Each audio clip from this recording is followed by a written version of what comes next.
Carl Jung explained, 5 signs you were redirected to purpose, not rejected. What if I told you that Carl Jung's most dangerous discovery wasn't about mental illness, the collective unconscious, or even shadow work? It was about something so disturbing that he buried it in his private journals for decades, something that would completely shatter how you see every painful rejection in your life. Jung discovered that the human psyche has a terrifying intelligence of its own, an intelligence that will systematically destroy every wrong path you try to walk, crush every false dream you chase, and annihilate every relationship that keeps you from your authentic purpose. He called it the compensatory function of the psyche. But here's what he never told his patients, what he was too afraid to publish, what he only whispered about in his most private writings. Your unconscious mind is actively orchestrating your rejections. Every job you didn't get, every relationship that ended in heartbreak, every dream that crumbled in your hands. These weren't random failures or cruel twists of fate. They were your soul's brutal intervention to prevent you from living someone else's life. Jung realized that we don't just accidentally stumble into rejection, we unconsciously seek it out from the wrong paths, the wrong people, the wrong opportunities, because somewhere deeper than conscious thought, our psyche knows exactly where we're supposed to be, and it will use pain as a compass to guide us there. Think about it. How many times have you sabotaged yourself right before getting something you thought you wanted? How many times have you felt strangely relieved when a door slammed shut, even though you fought desperately to keep it open? How many times have your greatest disappointments led to your most important discoveries about yourself? This isn't coincidence. This isn't bad luck. This is what Jung called meaningful defeats, rejections that carry the seeds of your authentic purpose. But here's where it gets disturbing. Most people spend their entire lives fighting against this intelligence. They collect rejections like wounds, building identity around victimhood. They force doors that are meant to stay closed, exhausting themselves in battles they're designed to lose. They interpret their soul's guidance as cosmic punishment.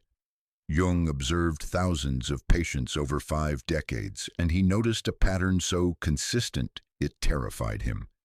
The people who learned to read rejection as redirection became the ones who transformed their deepest wounds into their greatest gifts. They found work that didn't feel like work. They discovered relationships that nourished rather than drained them. They uncovered purposes so aligned with their nature that success felt inevitable.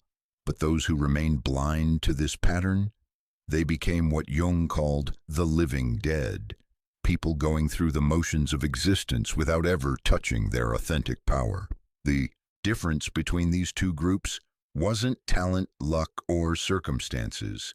It was the ability to recognize 5 specific signs that rejection was actually redirection. 5 unmistakable patterns that reveal when your psyche is using pain to course-correct your life toward its deepest truth. Jung spent years cataloging these signs in his private practice, watching as patient after patient moved from confusion and despair to clarity and purpose. He documented case after case of people whose greatest failures became the foundation for their most meaningful contributions to the world. But he also witnessed the tragedy of those who missed these signs, people who spent decades in therapy, never realizing that their depression wasn't mental illness. It was their soul's protest against living the wrong life. People who died with their authentic gifts unopened, their real purpose undiscovered, their deepest contributions unmade. This is why Jung called this knowledge dangerous, because once you see these patterns, you can never unsee them. Once you understand how rejection actually works, you'll start recognizing the intelligence behind every closed door, every ended relationship, every shattered plan. You'll begin to trust in something larger than your ego's limited perspective.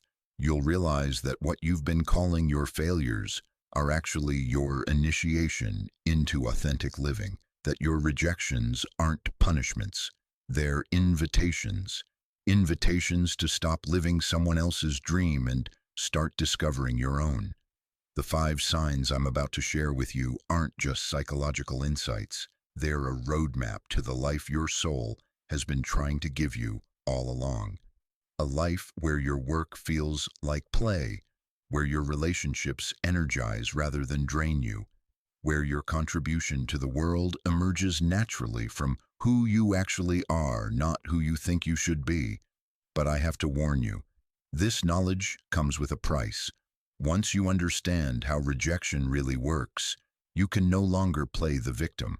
You can no longer blame external circumstances for your misery.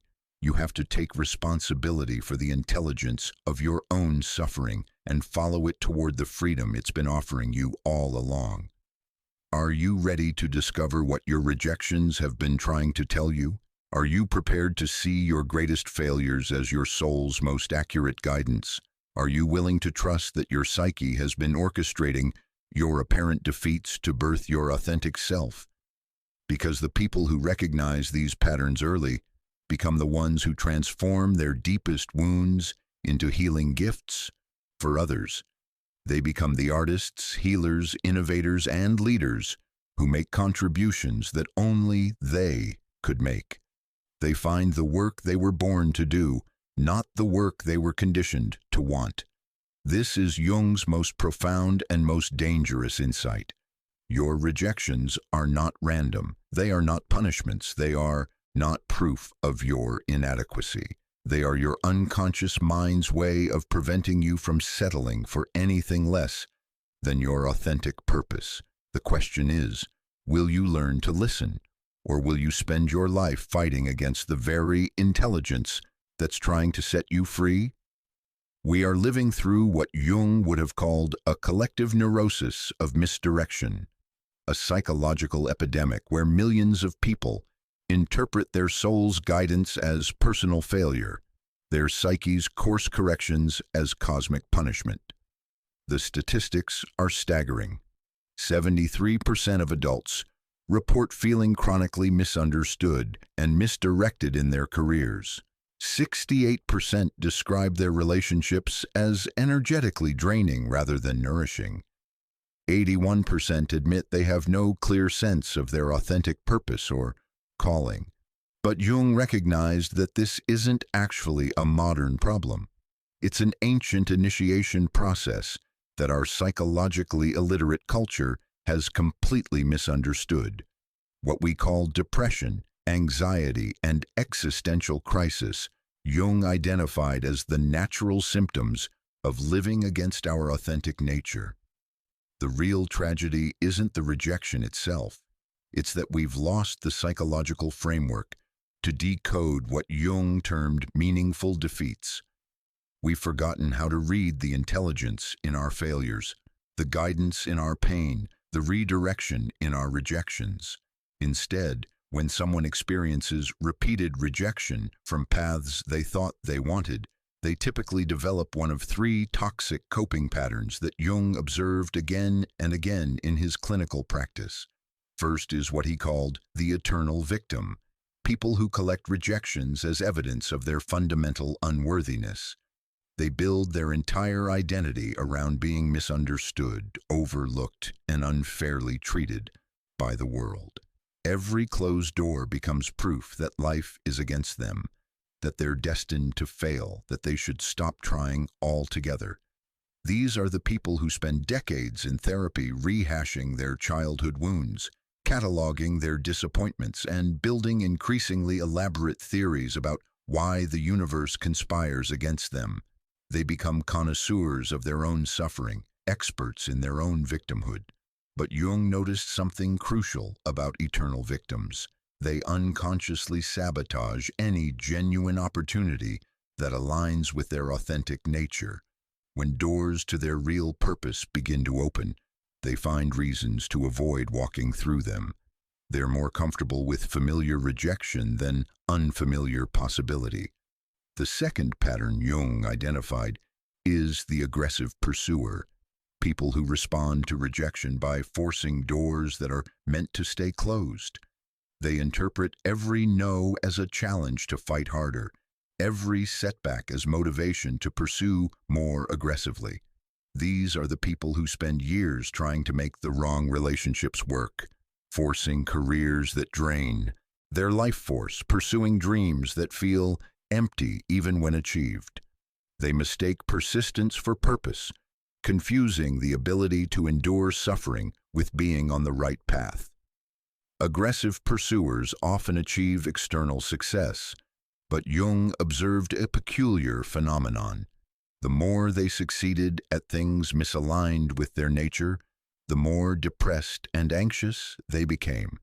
They would reach their goals only to discover that achievement felt meaningless, that success brought no satisfaction, that winning felt strangely like losing. This is because, as Jung discovered, the psyche will allow you to succeed at the wrong things, only to demonstrate their ultimate emptiness. Sometimes the most devastating rejection is getting exactly what you thought you wanted, only to realize it was never truly yours to want in the first place. The third toxic pattern Jung identified is the resigned pessimist, people who interpret early rejections as permanent verdicts about their capabilities and worth. After a series of disappointments, they develop what psychologists now call learned helplessness, but Jung understood as a premature surrender to the individuation process. Resigned pessimists stop trying altogether. They settle for jobs that pay the bills but don't ignite their passion. They accept relationships that meet their basic needs but don't challenge them to grow. They abandon their creative dreams and convince themselves that mediocrity is mature, that settling is realistic, that giving up is wisdom. But Jung noticed that resigned pessimists often display the most creative potential and authentic purpose of all three types. Their early rejections weren't verdicts of inadequacy. They were the psyche's way of preventing premature expression before the deeper gifts had time to ripen. Many of Jung's most successful patients were former resigned pessimists who learned to recognize their period of withdrawal as necessary incubation, their time of apparent failure as underground preparation for authentic emergence.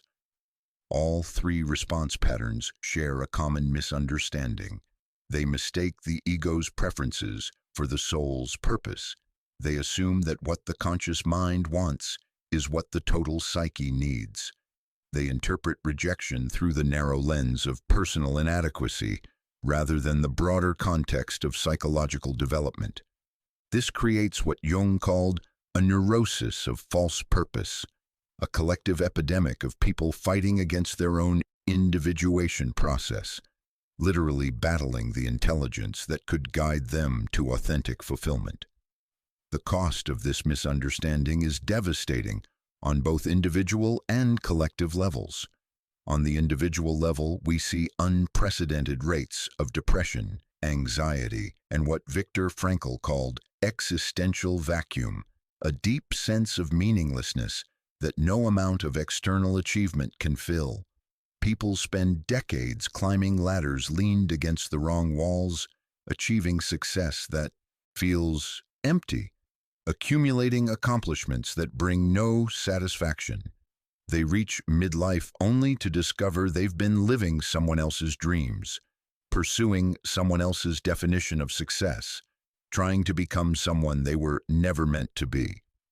On the collective level, this epidemic of misdirection creates a society where vast human potential goes undeveloped.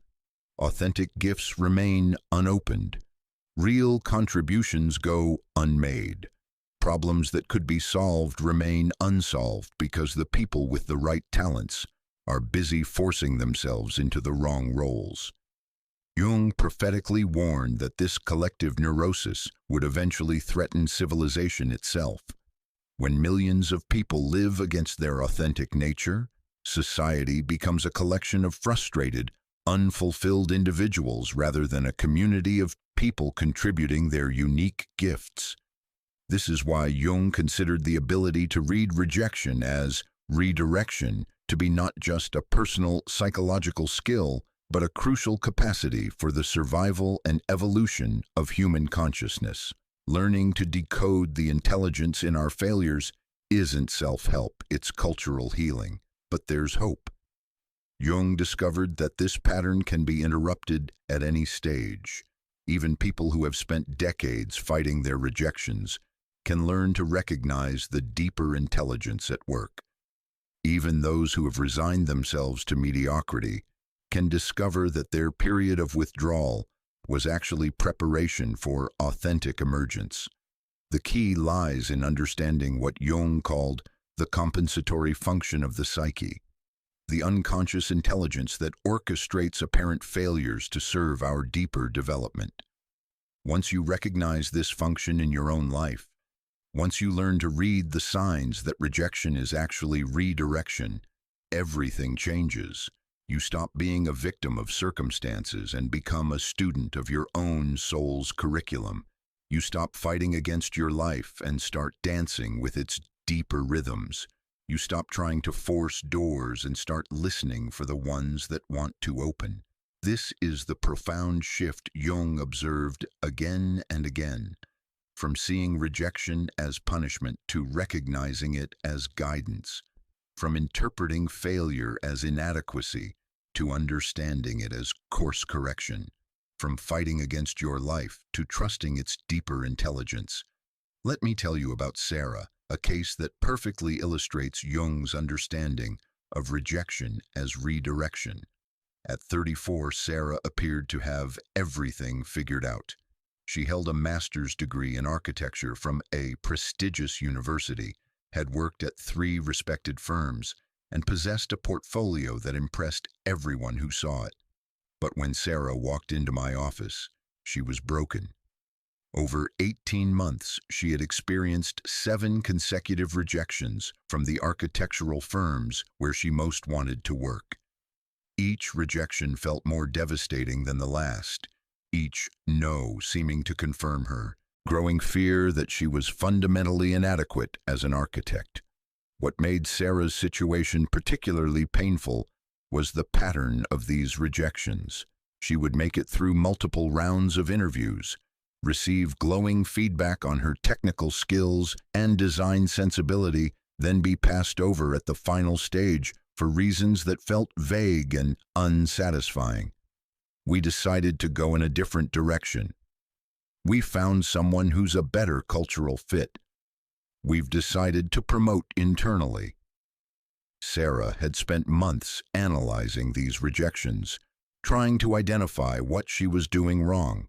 She took additional courses, refined her presentation skills, even underwent media training to improve her interview performance. But the rejections continued, each one feeling more personal and devastating. By the time Sarah came to therapy, she had developed what Jung would have recognized as a classic case of what he called ego inflation through opposition. She had become so focused on proving her worth to these firms that she had lost touch with why she had wanted to be an architect in the first place. But as we began to explore Sarah's history through a Jungian lens, a remarkable pattern emerged. Using Jung's technique of amplification, examining the symbolic and mythological dimensions of personal experience, we discovered that every single rejection had occurred during periods when Sarah was having vivid dreams about children and nature. In one recurring dream, she was designing outdoor classrooms where children learned by interacting directly with plants, water, and natural materials. In another, she was creating community gardens that brought together people from different backgrounds and age groups. A third dream showed her teaching young people how to build structures that worked in harmony with natural ecosystems. When I first mentioned these dreams during our sessions, Sarah dismissed them as unrealistic fantasies that had nothing to do with her career goals. She was determined to work for prestigious commercial firms, to design skyscrapers and office buildings, to make her mark on city skylines. But Jung had taught that dreams are not random neural firing. They are communications from the unconscious about our authentic path. As we continued to work together, we began to recognize that Sarah's unconscious had been screaming for years that traditional architecture wasn't her true calling. The rejections weren't random failures. They were her psyche's desperate attempts to redirect her toward her authentic purpose before she invested more years in a path that would ultimately leave her feeling empty and unfulfilled. This realization was initially devastating for Sarah. She had built her entire identity around becoming a successful traditional architect. She had taken on significant student debt, spent years developing skills, and defined her worth through the approval of the architectural establishment. Recognizing that her rejections might be guidance rather than punishment meant facing the possibility that everything she had been working toward was wrong for her. It meant potentially disappointing her family, who were proud of her prestigious career path. It meant acknowledging that her father's dream of having an architect in the family had unconsciously become her own. But as Sarah began to experiment with Jung's concept of active imagination, dialoguing directly with the rejecting firms as if they were autonomous entities with their own wisdom to share, something shifted. In her imagination, one of the firms said, "We didn't reject you because you weren't good enough. We rejected you because you don't belong here. Your gifts are needed elsewhere." This imaginary dialogue opened Sarah to a possibility she had been unconsciously avoiding. What if her true calling lay not in commercial architecture, but in environmental design and education? What if her dreams of outdoor classrooms and community gardens weren't fantasies but visions of her authentic work? Sarah began volunteering at a local elementary school, offering to help improve their outdoor learning spaces. She started reading about environmental education, sustainable design, and the intersection of architecture and pedagogy. For the first time in years, she felt genuine excitement about her work. The transformation wasn't immediate or easy. Sarah had to grieve the identity she was releasing, the dreams she was recognizing as never truly her own. She had to face her fear of disappointing others and her anxiety about following a less traditional career path. But as Sarah aligned her actions with her authentic calling rather than fighting against her rejections, opportunities began flowing in ways that felt almost magical. A chance conversation at the school led to an introduction to a nonprofit focused on environmental education. The nonprofit was launching a pilot program to create outdoor learning spaces for underprivileged schools and needed someone with architectural training.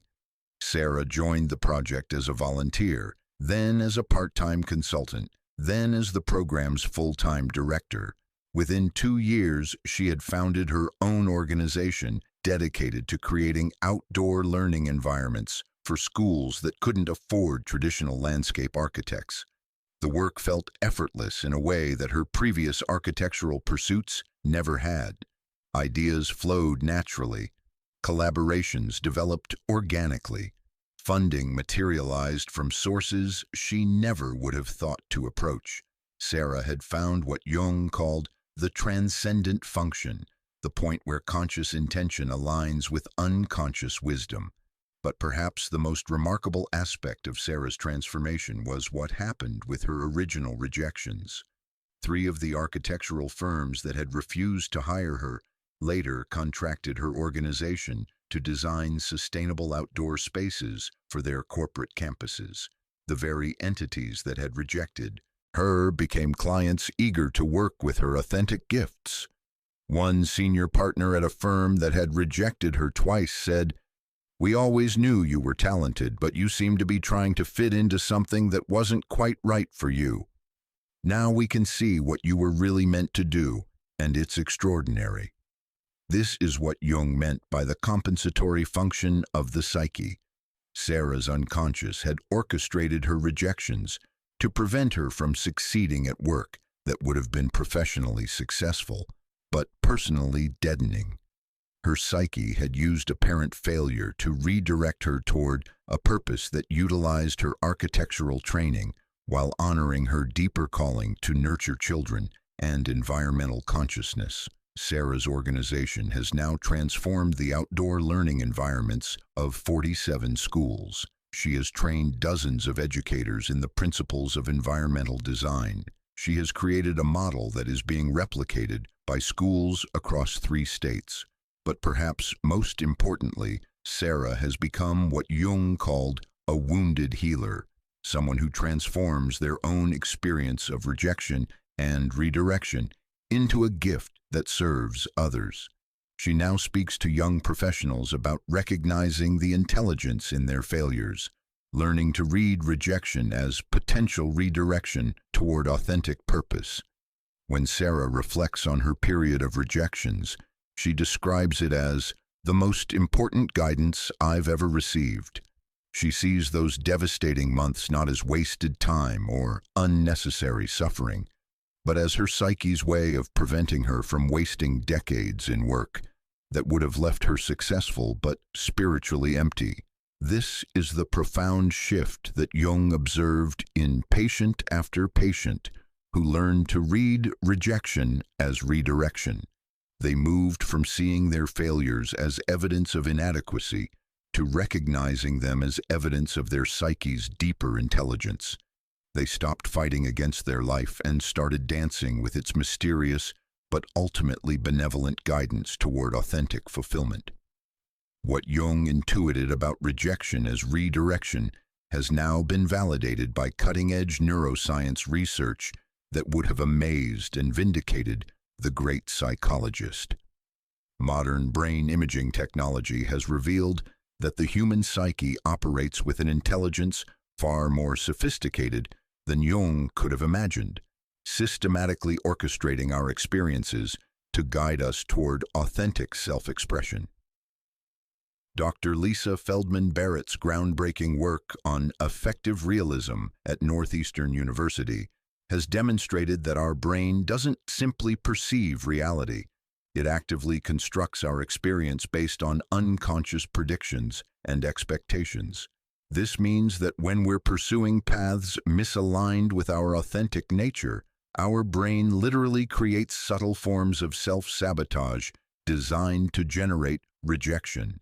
Barrett's research using functional MRI technology shows that when people engage in work or relationships that conflict with their core values and authentic interests, specific neural networks associated with stress, dissociation, and self-protection become hyperactive. These networks unconsciously influence everything from body language to decision-making, creating what Barrett calls predictive failures that virtually guarantee rejection from environments that aren't right for us. Even more fascinating, Barrett's team discovered that when people are pursuing paths aligned with their authentic nature, the brain activates entirely different neural networks, what researchers now call coherence patterns, that enhance intuition, creativity, social connection, and what we commonly recognize as good luck. The brain literally orchestrates synchronicities and opportunities when we're moving in the right direction. This provides a neurobiological foundation for Jung's observation that when people align with their authentic purpose, life begins to flow with an almost magical ease. It's not magic, it's the result of the brain's predictive systems working in harmony rather than opposition. Studies in neuroplasticity conducted at Stanford University have revealed another crucial aspect of Jung's insight about rejection as redirection. Dr. Carol Dweck's research on growth mindset has shown that people who interpret setbacks as information rather than verdicts demonstrate significantly different patterns of brain activation when facing challenges. When someone with a fixed mindset experiences rejection, brain scans show activation in the amygdala and other threat detection systems, creating a stress response that impairs learning and adaptation. But when someone with a growth mindset faces the same rejection, the brain shows increased activity in the prefrontal cortex, and other regions associated with curiosity, learning, and creative problem-solving. Jung's patients who learned to read rejection as redirection were unknowingly developing what neuroscientists now recognize as optimal brain states for psychological development and authentic self-discovery. Perhaps the most stunning validation of Jung's insights comes from the Harvard study of adult development, the longest-running longitudinal study in human history. This research, following the same individuals for over 80 years, has revealed patterns that Jung predicted based on his clinical observations. The study found that people who experienced what researchers termed meaningful setbacks in their 20s and 30s, rejections, failures, and apparent defeats that forced them to reconsider their direction, showed significantly higher levels of life satisfaction, purpose clarity, and psychological well-being by age 50 than those whose paths were linear and without major obstacles. Even more remarkably, the Harvard researchers found that people who learned to interpret their early failures as redirection rather than punishment developed what they called post-traumatic growth at rates significantly higher than the general population. They became more resilient, more creative, more empathetic, and more likely to make meaningful contributions to their communities. Dr. Martin Teicher's work at McLean Hospital using functional magnetic resonance imaging has provided perhaps the most direct neurobiological evidence for Jung's understanding of rejection as psychic guidance. Teicher's research shows that when people reflect on past rejections that ultimately led to positive outcomes, their brains display activation patterns nearly identical to those seen during spiritual or transcendent experiences. The same neural networks that activate during meditation, prayer, and mystical experiences also light up when people contemplate how their greatest failures guided them toward their authentic purpose. This suggests that Jung's concept of rejection as spiritual redirection isn't metaphysical speculation. It's a measurable neurobiological process. Even more fascinating, Teicher's follow-up studies show that people who regularly practice reframing their failures as guidance develop increased gray matter density in regions of the brain associated with emotional regulation, intuitive decision-making, and what neuroscientists call self-transcendent experiences. Research conducted at the University of California, Davis by Dr. Cliff Sarin has revealed another crucial aspect of how rejection serves psychological development. Sarin's team studied people going through major life transitions, job losses, relationship endings, career changes, using both brain imaging and detailed psychological assessments. They discovered that individuals who maintained what they called openness to experience during periods of rejection showed increased connectivity between different regions of the brain, particularly between analytical and intuitive processing centers. This enhanced neural integration predicted better outcomes in terms of finding work that felt meaningful and relationships that were nourishing. Conversely, people who responded to rejection with rigid attempts to force previous plans showed decreased brain connectivity and were more likely to end up in situations that required them to face similar rejections again. This neurobiological research provides a scientific foundation for Jung's observation that the psyche will continue orchestrating rejections until we learn to listen to their guidance. The brain literally rewires itself to create repeated patterns of failure when we resist the redirection our deeper nature is trying to provide. Dr. Judson Brewer's work at Yale University on effortless awareness has revealed another dimension of how the brain supports authentic purpose discovery. Using advanced brain imaging techniques, Brewer has shown that when people engage in activities aligned with their authentic interests and values, the brain enters what he calls flow networks, patterns of neural activation associated with peak performance intrinsic motivation, and optimal experience. These flow networks are characterized by decreased activity in the brain's default mode network, the regions associated with self-criticism, anxiety, and effortful trying, and increased activity in networks associated with focused attention, creative insight, and integrated functioning. Jung's concept of individuation, the process of becoming authentically oneself, appears to correspond directly with the brain states that neuroscientists have identified as optimal for human functioning and well-being. Perhaps most importantly, research conducted at the University of Pennsylvania by Dr. Adam Grant has demonstrated that people who learn to read rejection as redirection develop what he calls original thinking, the capacity to generate ideas and solutions that are both novel and useful. This research shows that the process of being rejected from conventional paths and forced to find alternative routes literally enhances creative problem-solving abilities.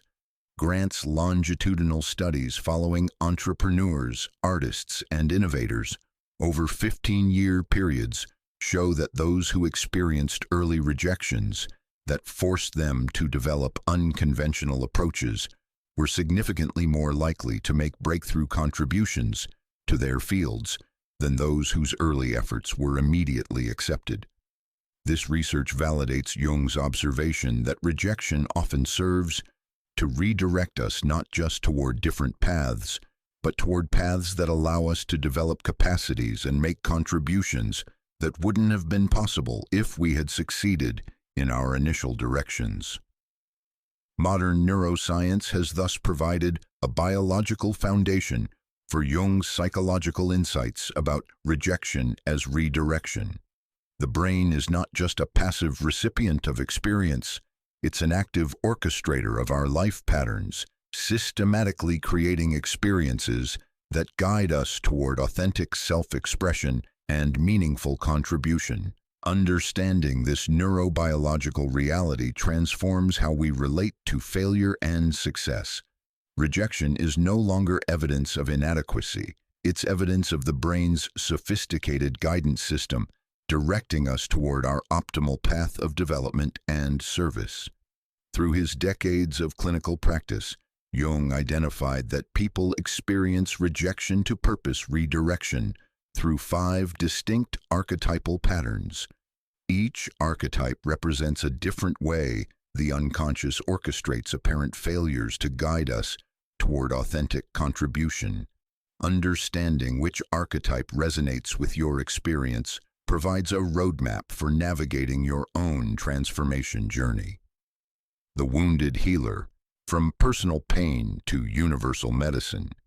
The wounded healer experiences systematic rejection from traditional helping professions, psychology, medicine, social work, counseling, because their authentic calling lies not in theoretical healing, but in transforming their own wounds into medicine for others.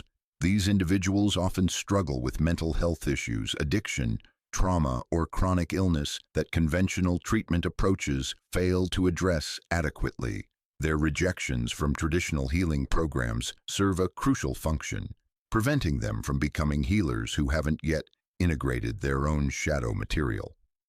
The unconscious knows that authentic healing power comes only through the crucible of personal transformation, not academic study alone.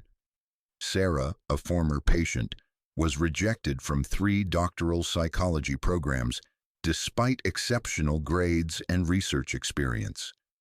Each rejection coincided with periods where her own depression and anxiety symptoms intensified. Through Jungian analysis, she discovered that her unconscious was forcing her to heal herself first before she could authentically guide others. After years of personal work, including alternative healing modalities, spiritual practices, and depth psychology, Sarah developed a revolutionary approach to treating depression that integrated somatic therapy, archetypal psychology, and indigenous healing practices. The psychology programs that rejected her Now invite her to guest lecture on innovative approaches to mental health treatment. The wounded healer's shadow trap is perpetual victim identity, remaining so attached to their wound story that they never complete the transformation into authentic healing power. They must learn to see their suffering as initiation, not identity. The reluctant entrepreneur, from security obsession to creative risk. The reluctant entrepreneur faces repeated rejections from corporate positions, traditional employment, and hierarchical organizations because their soul demands they create something entirely new. These individuals typically value security, predictability, and steady paychecks, making their forced entrepreneurship feel terrifying rather than exciting. Their rejections serve to gradually eliminate all safe options, forcing them to develop the risk tolerance, creative problem-solving abilities, and leadership skills required for innovation.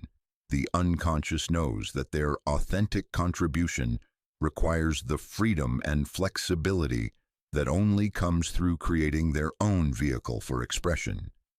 Marcus spent 7 years being rejected from corporate marketing positions despite an MBA from a prestigious business school. Each rejection was followed by periods where he found himself obsessively sketching ideas for sustainable products and socially conscious businesses. His unconscious was systematically closing doors to traditional employment while opening his awareness to entrepreneurial possibilities. When Marcus finally surrendered to his redirected path, he founded a company that creates eco-friendly alternatives to single-use plastics. His business has now prevented over 2 million plastic items from entering landfills and employs 37 people in environmentally conscious careers. The reluctant entrepreneur's shadow trap is security obsession, continuing to chase safe employment long after it's clear their path lies in creative risk-taking. They must learn to trust their innovative instincts more than their security fears. The sacred rebel, from conformity pressure to system transformation. The sacred rebel experiences rejection from conventional institutions, religious organizations, educational systems, political parties, professional associations, because their purpose is to challenge and transform these very systems from the outside.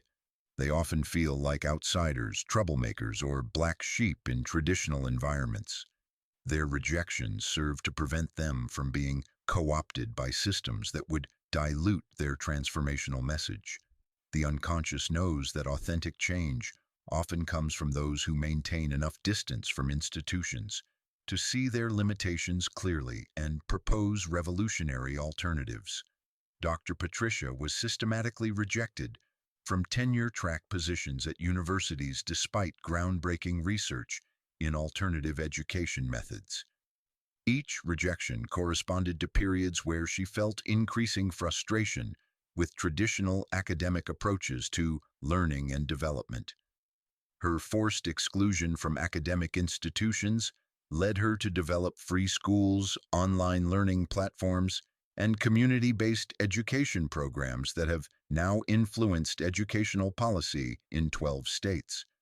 The universities that rejected her now study and attempt to implement her innovations.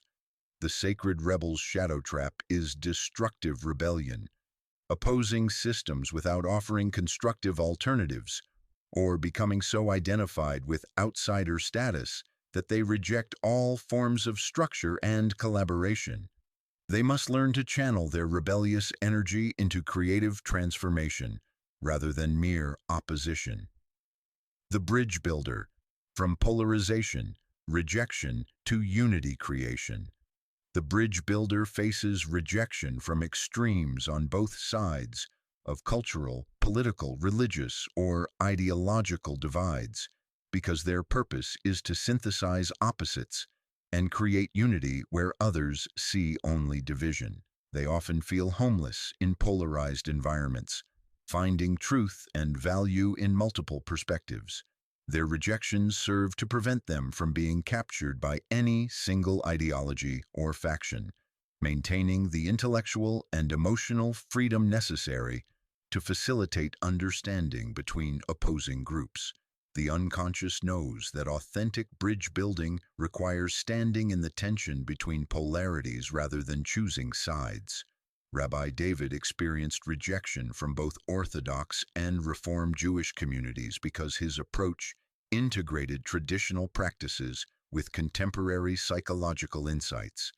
Each rejection was followed by dreams of building literal bridges over troubled waters, revealing his calling to heal religious divisions.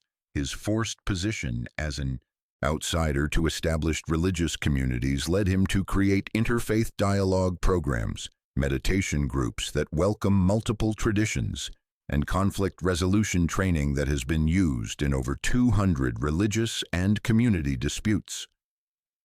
The bridge builder's shadow trap is people-pleasing, attempting to win approval from all sides by diluting their authentic perspective, or becoming so identified with neutrality that they avoid taking any meaningful positions. They must learn to hold firm center while remaining open to multiple perspectives. The late bloomer, from timeline pressure to deep maturation.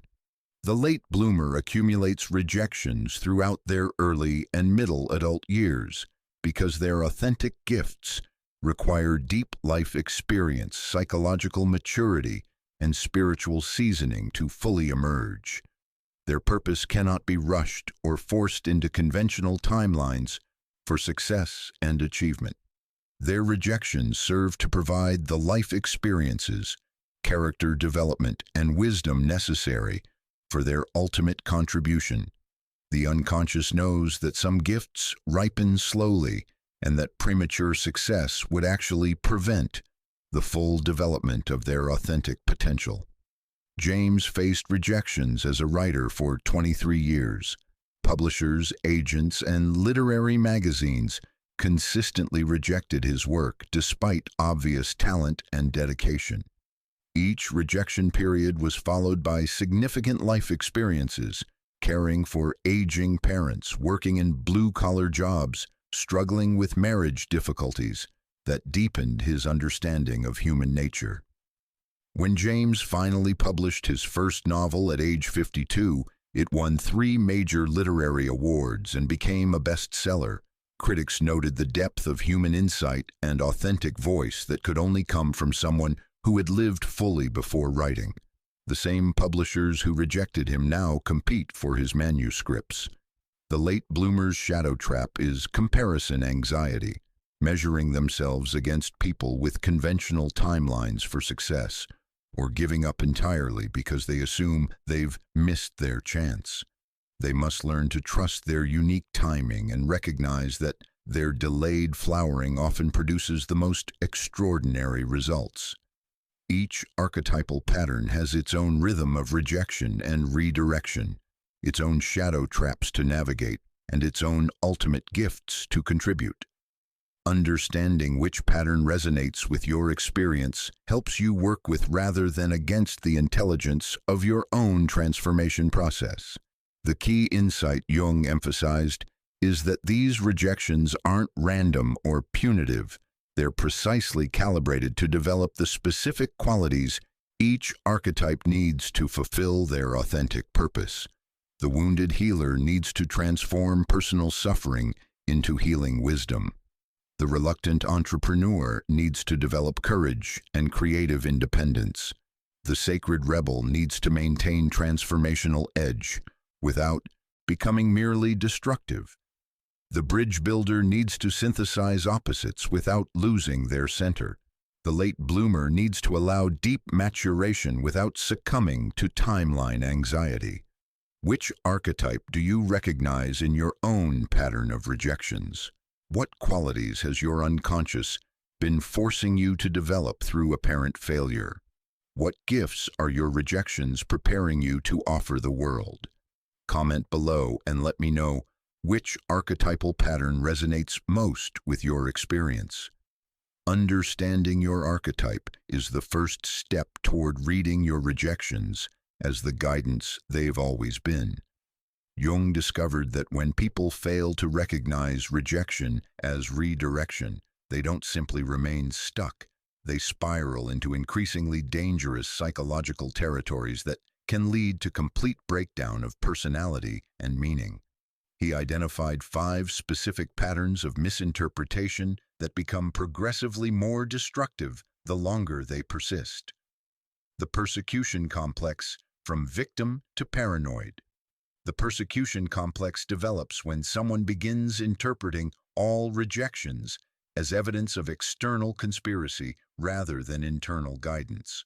What starts as hurt feelings about being passed over for jobs or relationships gradually transforms into elaborate theories about why they are working against you.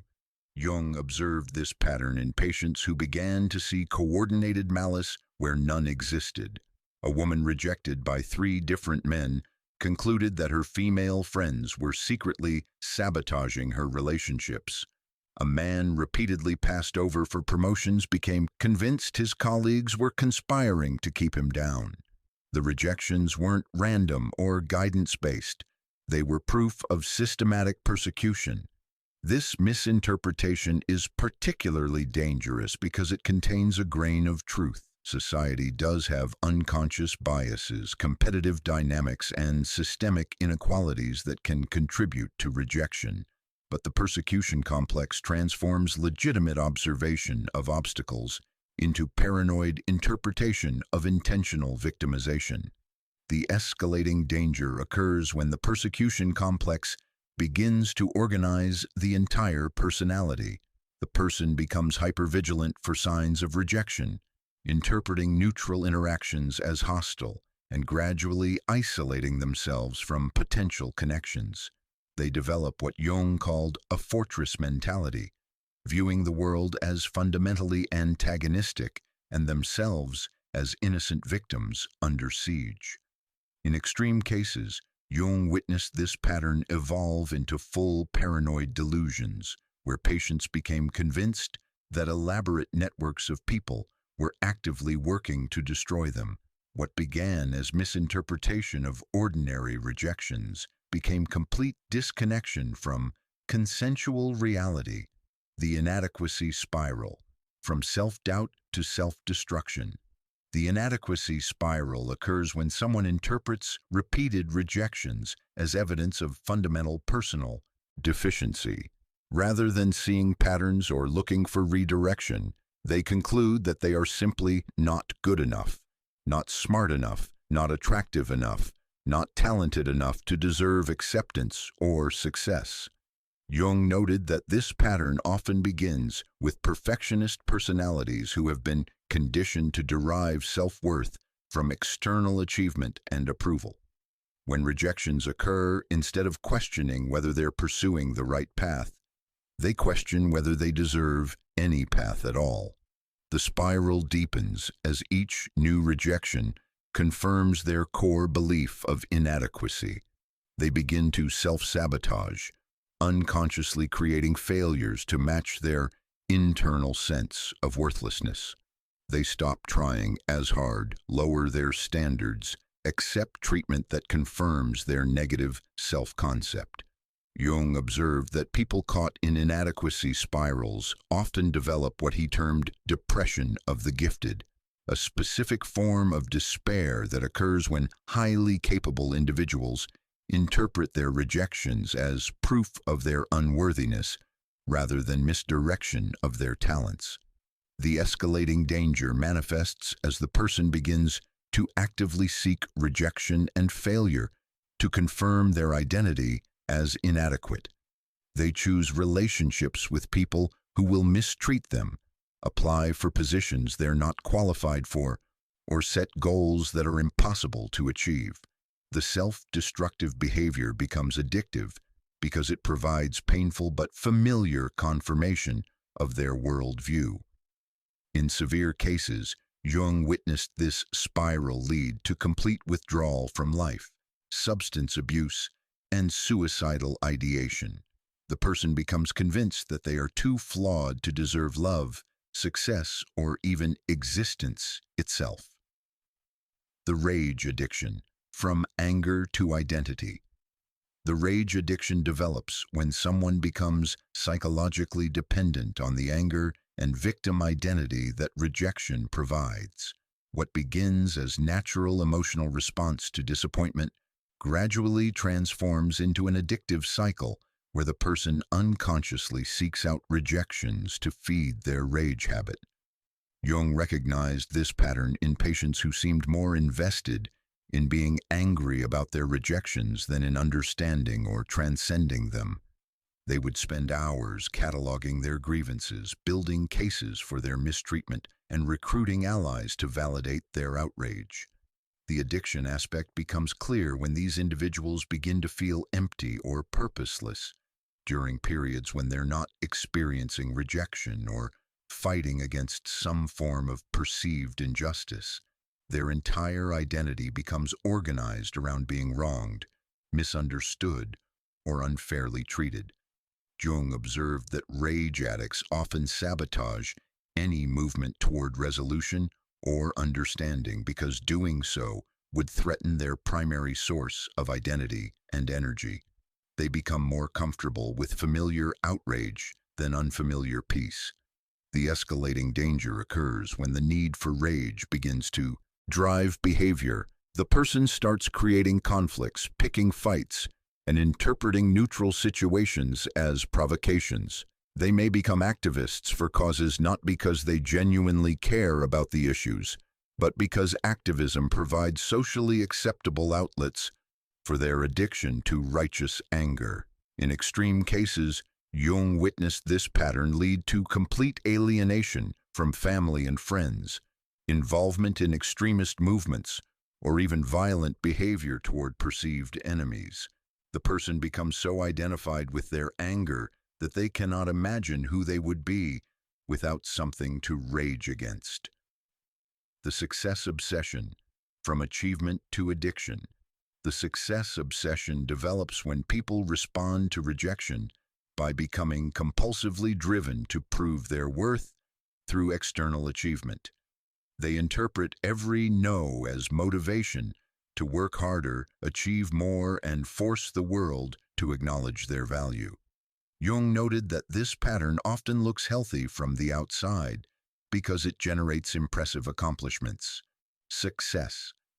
Obsessed individuals frequently achieve significant professional success, accumulate wealth, and receive social recognition. But internally, they experience a strange emptiness because their achievements feel hollow and unsatisfying. The obsession aspect becomes clear when the person cannot tolerate any form of failure, rest, or ordinary human limitation. They become addicted to achievement not for its intrinsic value, but as a drug that temporarily soothes their underlying sense of inadequacy and fear of rejection. Jung observed that success-obsessed individuals often experience their greatest crisis when they actually achieve their goals. The success they thought would finally prove their worth brings no lasting satisfaction, revealing that they've been running from their authentic self rather than toward it. The escalating danger manifests as the person begins to sacrifice everything meaningful: relationships, health, values, authentic interests, in service of achievement that doesn't actually nourish them. They become trapped in golden prisons of their own making, successful by external measures but spiritually bankrupt. In severe cases, Jung witnessed this pattern lead to complete burnout, substance abuse to manage the pressure, and even suicide among people who appeared to have everything but felt they had nothing worth living for. The premature giving up. From resignation to living death. The most tragic misinterpretation Jung identified was premature giving up, when people interpret early rejections as permanent verdicts and abandon their authentic path before the redirection process can complete its work. They mistake the darkness before dawn for permanent night. This pattern often develops in people with high sensitivity and strong intuitive abilities who feel rejections more deeply than others. Instead of recognizing their sensitivity as a gift, that requires them to be more selective about their environment. They conclude that they're too fragile for the world and should stop trying altogether. Jung noted that people who give up prematurely often show the most creative potential and authentic purpose of all the types. Their early rejections weren't verdicts of inadequacy. They were the psyche's way of preventing premature expression before the deeper gifts had time to ripen. The tragedy occurs when these individuals settle for lives of quiet desperation, accepting jobs that pay bills but don't engage their passion, relationships that meet basic needs but don't challenge growth, and identities that feel safe but aren't authentic. Jung observed that people caught in premature giving up often experience a peculiar form of depression, not the intense despair of other patterns, but a gray, numbed existence that feels like slow death. They're alive, but not living, surviving, but not thriving. The escalating danger is that this pattern can persist for decades, with the person gradually forgetting their original dreams and authentic interests. They may reach old age with their real gifts completely unopened, their authentic contributions unmade, their deepest potential unrealized. Jung considered this the most tragic outcome because it represents not just individual loss, but collective impoverishment. When people give up on their authentic purpose, the world loses contributions that only they could have made. The common thread in all 5 deadly misinterpretations is the failure to recognize rejection as guidance rather than verdict. Each pattern represents a different form of resistance to the individuation process, and Jung observed that the longer these resistances persist, the more violent the eventual corrective experiences become. The antidote to all 5 patterns is developing what Jung called the religious attitude, the ability to see rejections as potentially sacred experiences rather than purely personal attacks. This doesn't mean passive acceptance, but active engagement with the deeper intelligence that may be working through apparent failure. Jung's revolutionary approach to rejection integration involves what he called the transcendent function, the psychological capacity to hold the tension between our conscious desires and unconscious wisdom until a third option emerges that transcends both. This isn't passive resignation or forced positivity, but active engagement with the deeper intelligence operating through our apparent failures. The integration process requires what Jung termed a religious attitude, not belief in any particular doctrine, but recognition that something larger than ego consciousness may be orchestrating our experiences for purposes beyond our current understanding.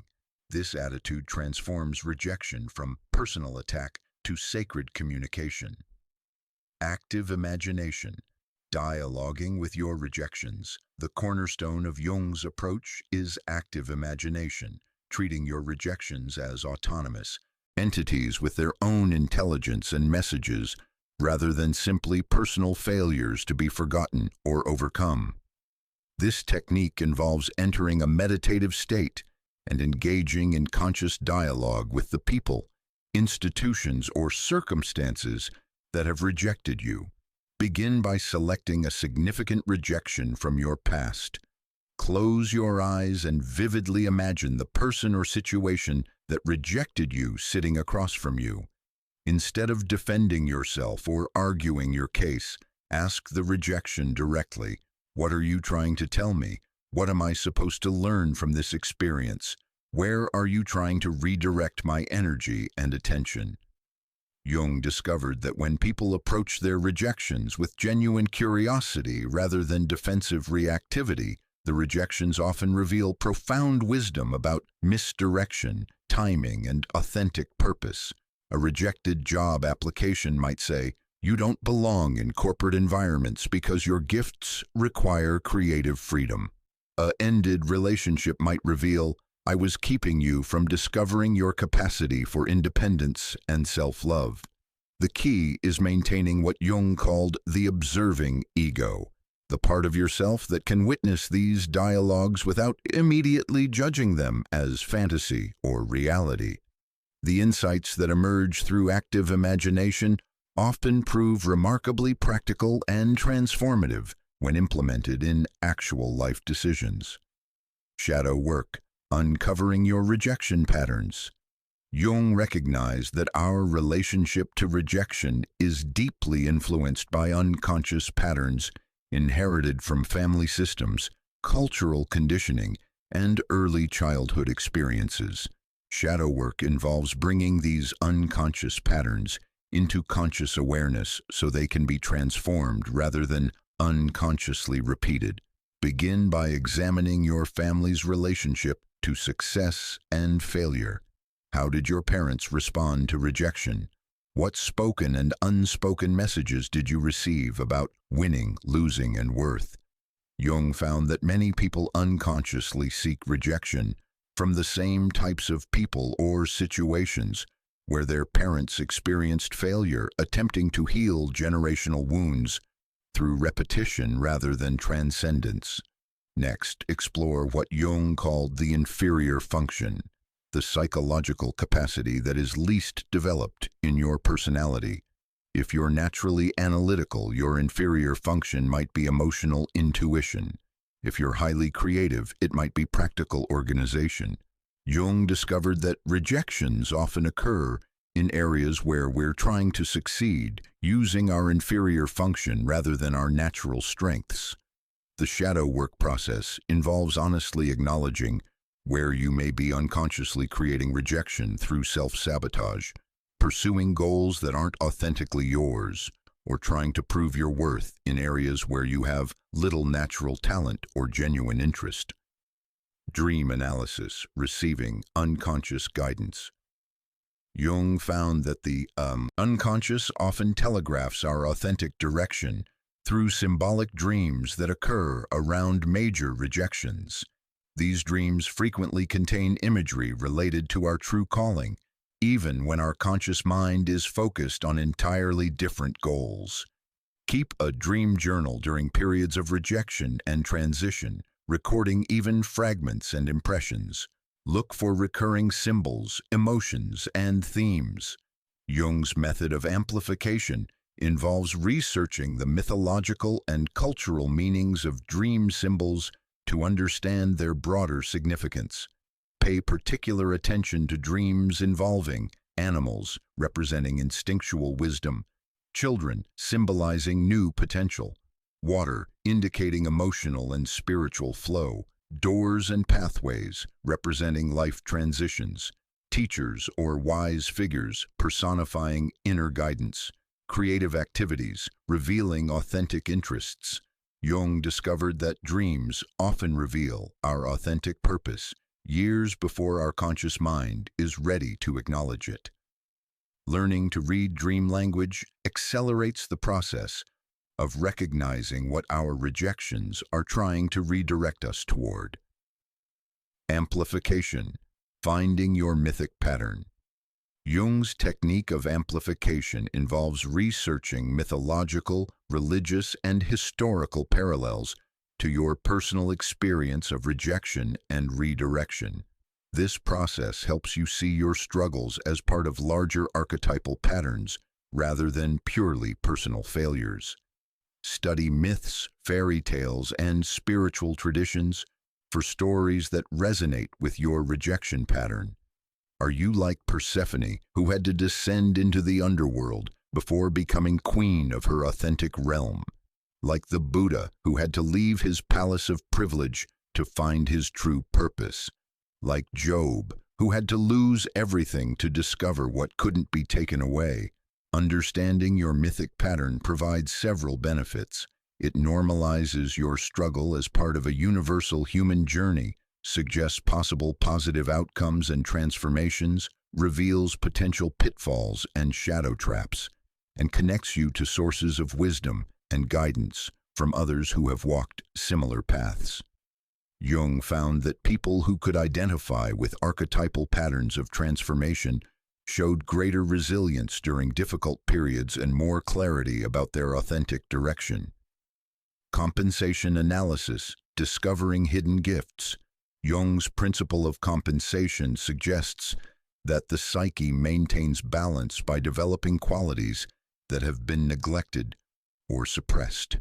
Rejections often force us to develop capacities we would never have chosen to cultivate voluntarily, but that are essential for our authentic purpose. Analyze your rejections by asking, what qualities has this experience forced me to develop?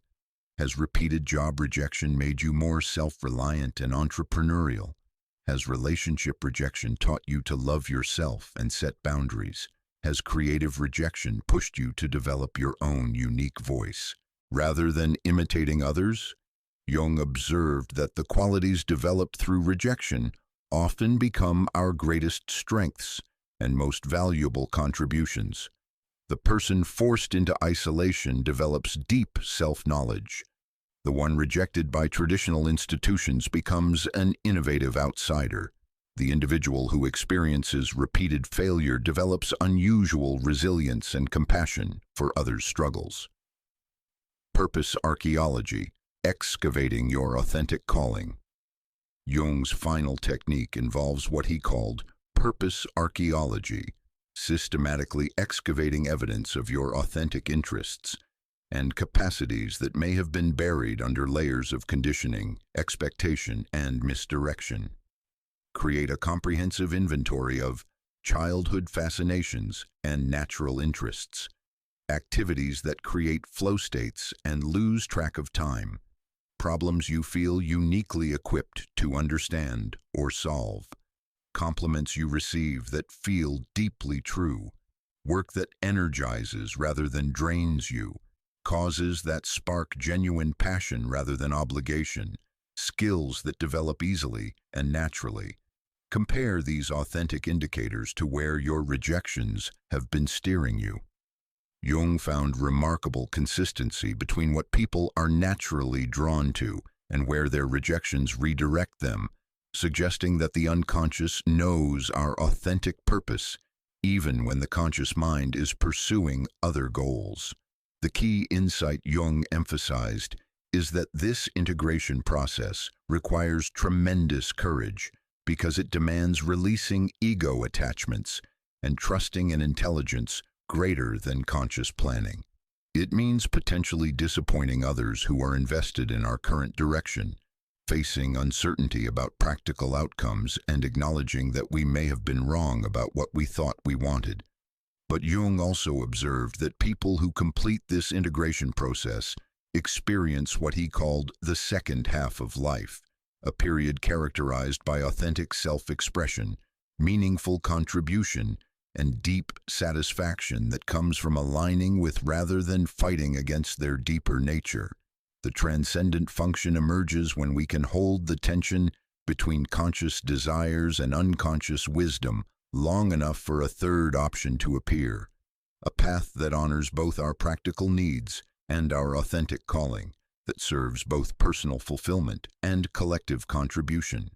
Throughout history, we can observe stark contrasts between individuals who learn to read rejection as redirection and those who fought against this guidance until their dying day. Jung studied these patterns extensively, recognizing that the difference between transcendence and tragedy often lay not in the severity of the rejections experienced, but in how they were interpreted and integrated. Masters of integration, those who danced with defeat. Steve Jobs represents perhaps the most famous example of rejection to purpose integration in modern history. When he was fired from Apple in 1985, the company he had founded, it felt like complete professional annihilation. He later described it as devastating, saying he felt like he had let down the previous generation of entrepreneurs and that he had dropped the baton as it was being passed to him. But instead of fighting to get his old position back or becoming bitter about his treatment, Jobs used Jung's principle unconsciously.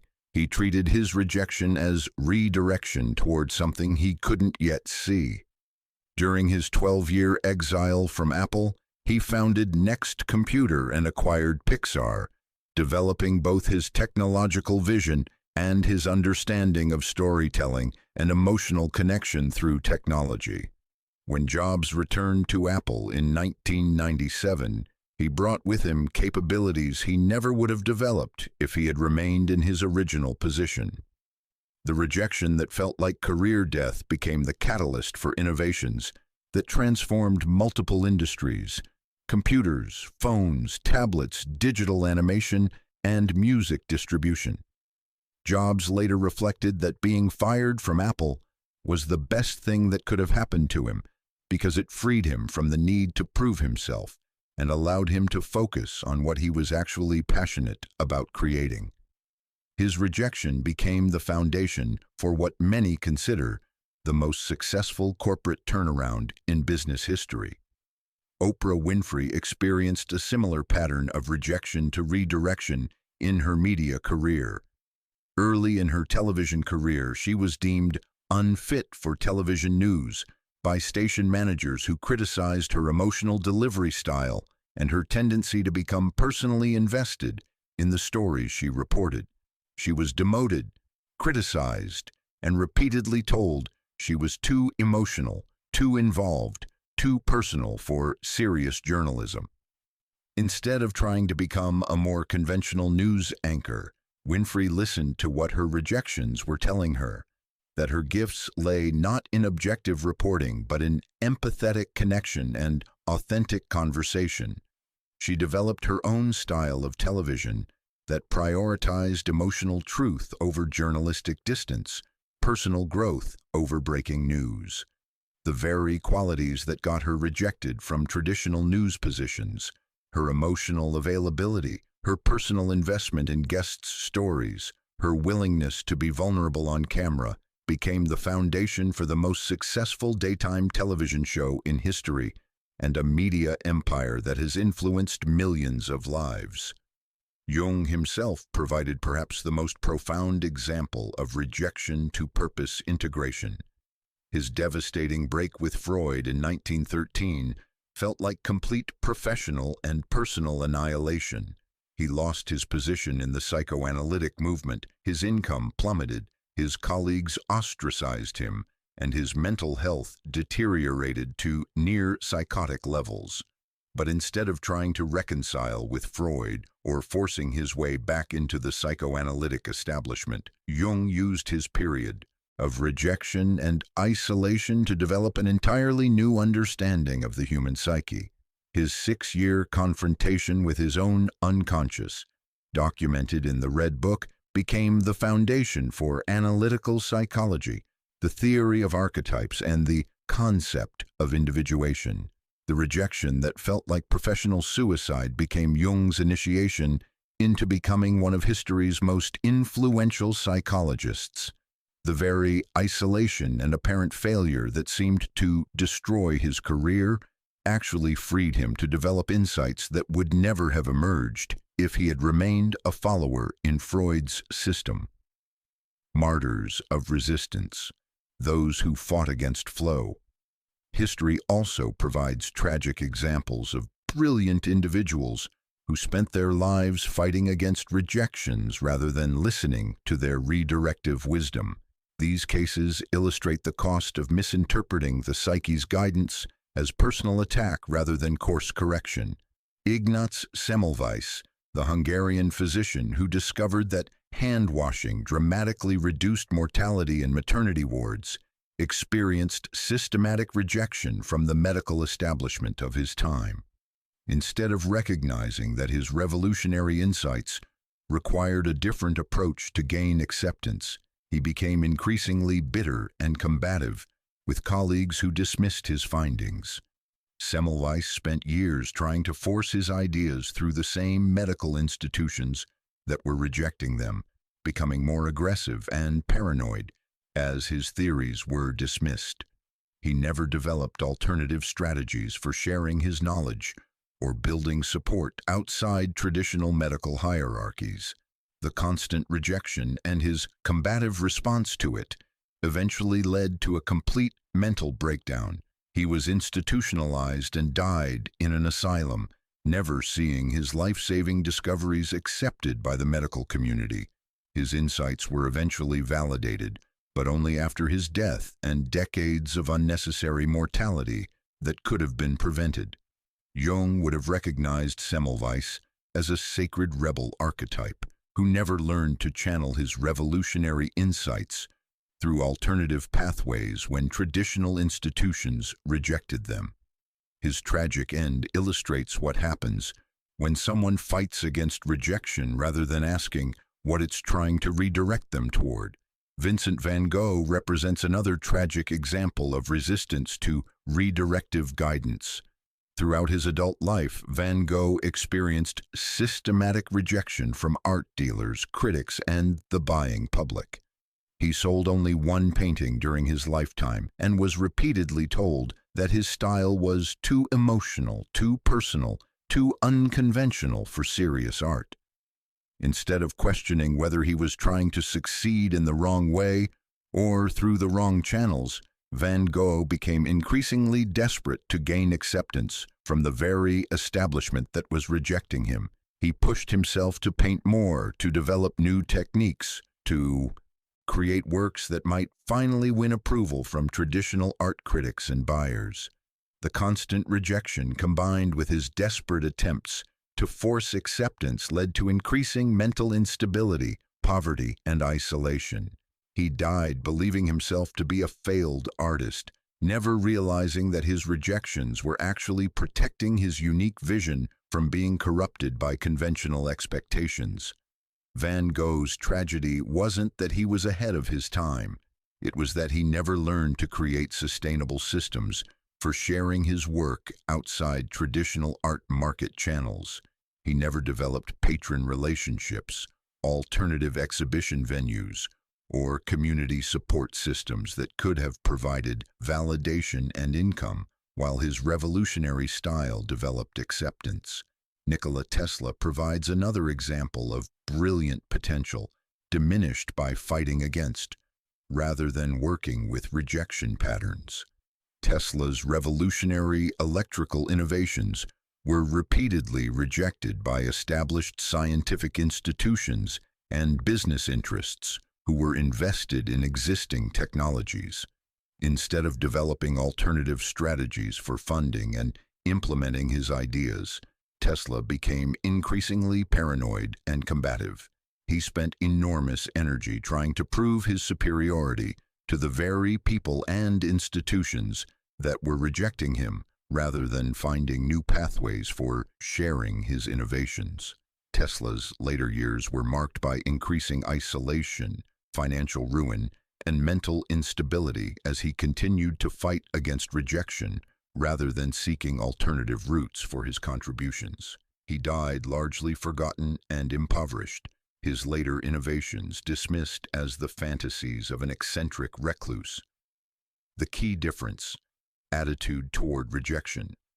Jung identified the crucial difference between masters and martyrs, their fundamental attitude toward rejection itself.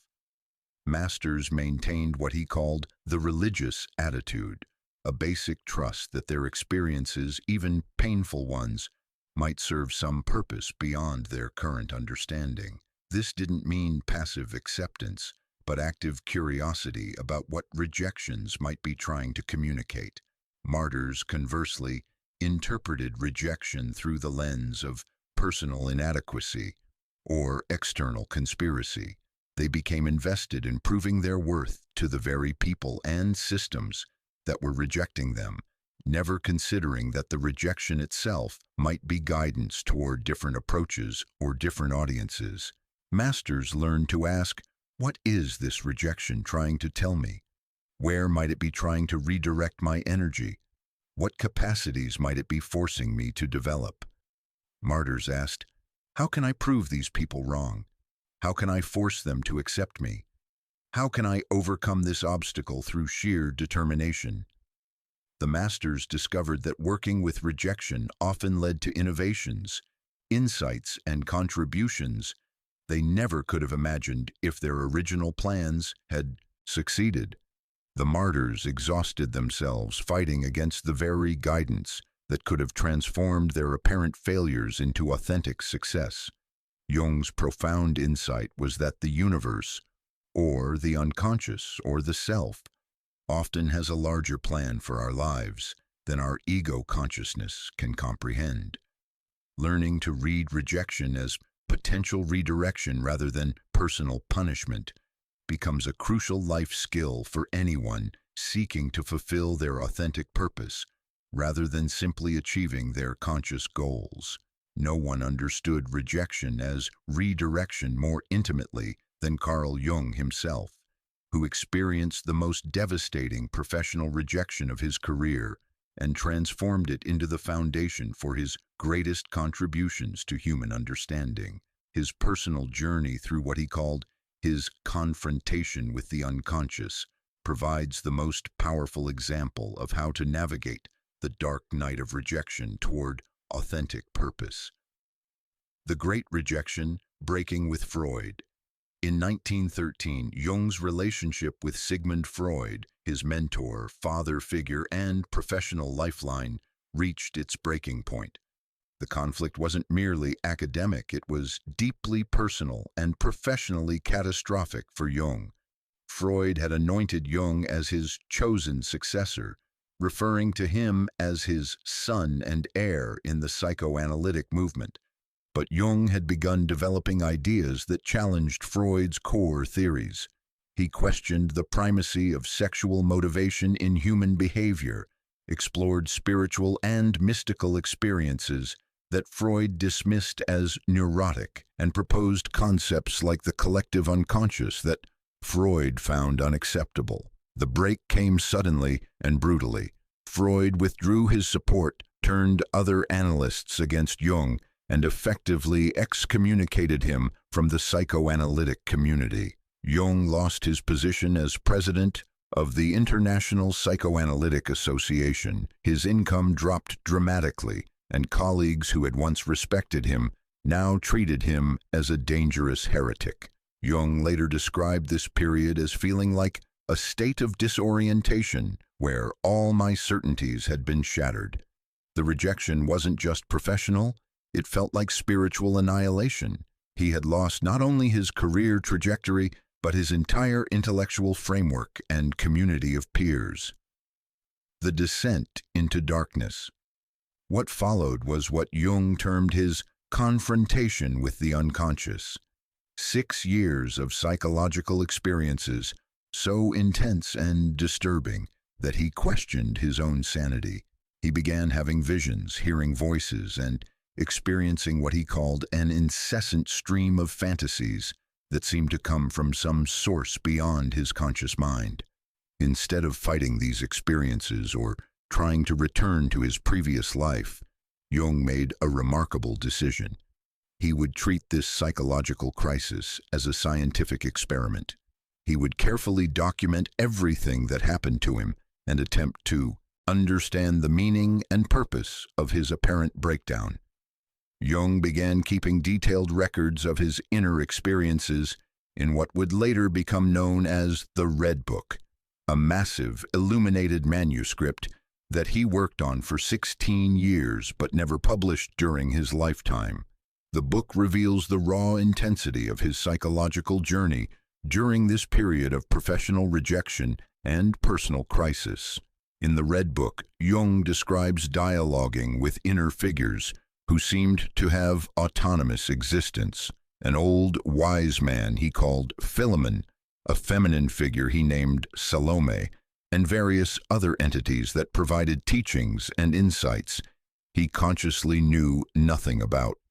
These figures told him things that contradicted his intellectual understanding but proved remarkably wise and practical when applied to his life. The active imagination breakthrough. During this period, Jung developed what would become one of his most important therapeutic techniques: active imagination. Unable to function normally in the outer world due to his psychological state, he learned to engage consciously with the figures and images emerging from his unconscious. Instead of dismissing these experiences as hallucinations or symptoms of mental illness, Jung treated them as communications from deeper layers of the psyche that contained wisdom unavailable to conscious reasoning. He would sit quietly, allow images and figures to emerge spontaneously, then engage them in conscious dialogue. Through these conversations with autonomous unconscious contents, Jung began to understand that his rejection by Freud and the psychoanalytic community wasn't a professional disaster. It was a necessary liberation that allowed him to discover insights that would have been impossible while operating within Freudian constraints. The inner figures consistently told him that his apparent failure was actually an initiation into a deeper understanding of human psychology. They revealed that his break with Freud wasn't personal inadequacy but spiritual necessity. He was meant to develop his own approach to the psyche, not spend his life as a follower in someone else's system. The birth of analytical psychology. Gradually, through his work with active imagination and his detailed study of his own psychological process, Jung began to develop the concepts that would revolutionize psychology: the collective unconscious, archetypes, psychological types, the process of individuation, and the transcendent function. These ideas didn't come from academic study or intellectual theorizing. They emerged directly from Jung's lived experience of psychological transformation following his devastating rejection by the psychoanalytic establishment. His personal crisis became the laboratory for discoveries that would influence psychology, anthropology, religious studies, and countless individual lives. Jung later reflected that without his break with Freud and the period of isolation and apparent mental instability that followed, he never would have developed the insights that became his life's work. The rejection that felt like professional suicide was actually his psyche's way of freeing him from intellectual limitations that would have prevented his authentic contribution to human understanding. The integration and return. By 1919, Jung had begun to emerge from his confrontation with the unconscious with a radically new understanding of human psychology and his own purpose. The inner work he had done during his years of isolation provided the foundation for a therapeutic approach that addressed not just symptoms, but the deeper question of meaning and authentic self-expression. Jung's practice began to attract patients from around the world who were dealing with what he came to understand as problems of the second half of life. Successful people who had achieved external goals but felt empty and meaningless inside. His own experience of breakdown and transformation gave him unique insight into how to guide others through similar passages. The Red Book, which Jung continued to work on until 1930, became a record not just of his personal psychological journey, but of a method for engaging with the unconscious that could be taught to others. The techniques he developed during his own crisis, active imagination, dream analysis, and individuation work, became the foundation of analytical psychology. The vindication pattern. Perhaps the most remarkable aspect of Jung's transformation is how it vindicated his understanding of rejection as redirection. The very people and institutions that had rejected him eventually came to recognize the value of his contributions. By the 1930s, Jung had developed an international reputation that rivaled Freud's own. Universities that had once dismissed his ideas began inviting him to lecture. Colleagues who had shunned him during his break with Freud sought his consultation on difficult cases. Even some Freudian analysts began quietly incorporating Jungian concepts into their own work. But Jung's vindication wasn't just professional recognition, it was the deep satisfaction of having followed his authentic path despite overwhelming pressure to conform to others' expectations. He had learned to trust the intelligence of his own psychological process, even when it led through periods of apparent madness and professional failure. The universal teaching Jung's personal experience became the foundation for his understanding that psychological crisis and social rejection often mark the beginning of authentic individuation rather than evidence of personal failure. He recognized that his own journey from breakdown to breakthrough followed a pattern that appeared in myths, religious traditions, and the lives of individuals throughout history. The hero's journey, the dark night of the soul, the shamanic initiation, the mystical death and rebirth. Jung saw these archetypal patterns reflected in his own experience of rejection and transformation. This gave him confidence that the psychological principles he had discovered weren't merely personal insights, but universal truths about human development. Jung's willingness to follow his authentic vision, despite devastating rejection, became a model for countless individuals dealing with their own experiences of professional failure, social ostracism, and identity crisis. His life demonstrated that what appears to be breakdown can actually be breakthrough if we learn to trust the intelligence of our own psychological process. The Red Book, finally published in 2009, nearly 50 years after Jung's death, reveals the intimate details of how one of history's most influential psychologists transformed his greatest rejection into his most important contribution. It stands as perhaps the most detailed record ever created of how to navigate the passage from external failure to authentic purpose. Jung's personal transformation validates his theoretical understanding that the psyche contains an intelligence greater than ego consciousness, an intelligence that sometimes uses rejection, crisis, and apparent failure to redirect us toward contributions we could never have imagined while following conventional paths to success. Jung developed specific daily practices to help people transform their relationship with rejection from reactive to receptive, from defensive to curious, from victim to student. These tools aren't merely theoretical concepts, but practical exercises that can be integrated into daily life to develop what Jung called the religious attitude toward life's apparent setbacks. The Rejection Journal, documenting your soul's curriculum. Jung insisted that patients keep detailed records of their rejection experiences, not to rehearse grievances, but to identify patterns and extract guidance. The Rejection Journal involves writing comprehensive accounts of rejection experiences using a specific framework that reveals their deeper intelligence. For each significant rejection, document the factual details of what happened, your emotional responses and physical sensations, the thoughts and judgments that arose, any dreams or unusual experiences around the same time period, what you were pursuing and why it mattered to you, and what alternative possibilities you might not have considered. After documenting the immediate experience, return to the journal entry after 1 month, 6 months, and 1 year to add reflections about how the rejection affected your subsequent choices and opportunities, what capacities or insights you've developed as a result, whether you can now see any potential wisdom in the rejection, and what direction your energy and attention move toward after the rejection. Jung discovered that when people review their rejection journals after extended periods, they often discover remarkable patterns of redirective intelligence that weren't visible during the immediate experience of disappointment.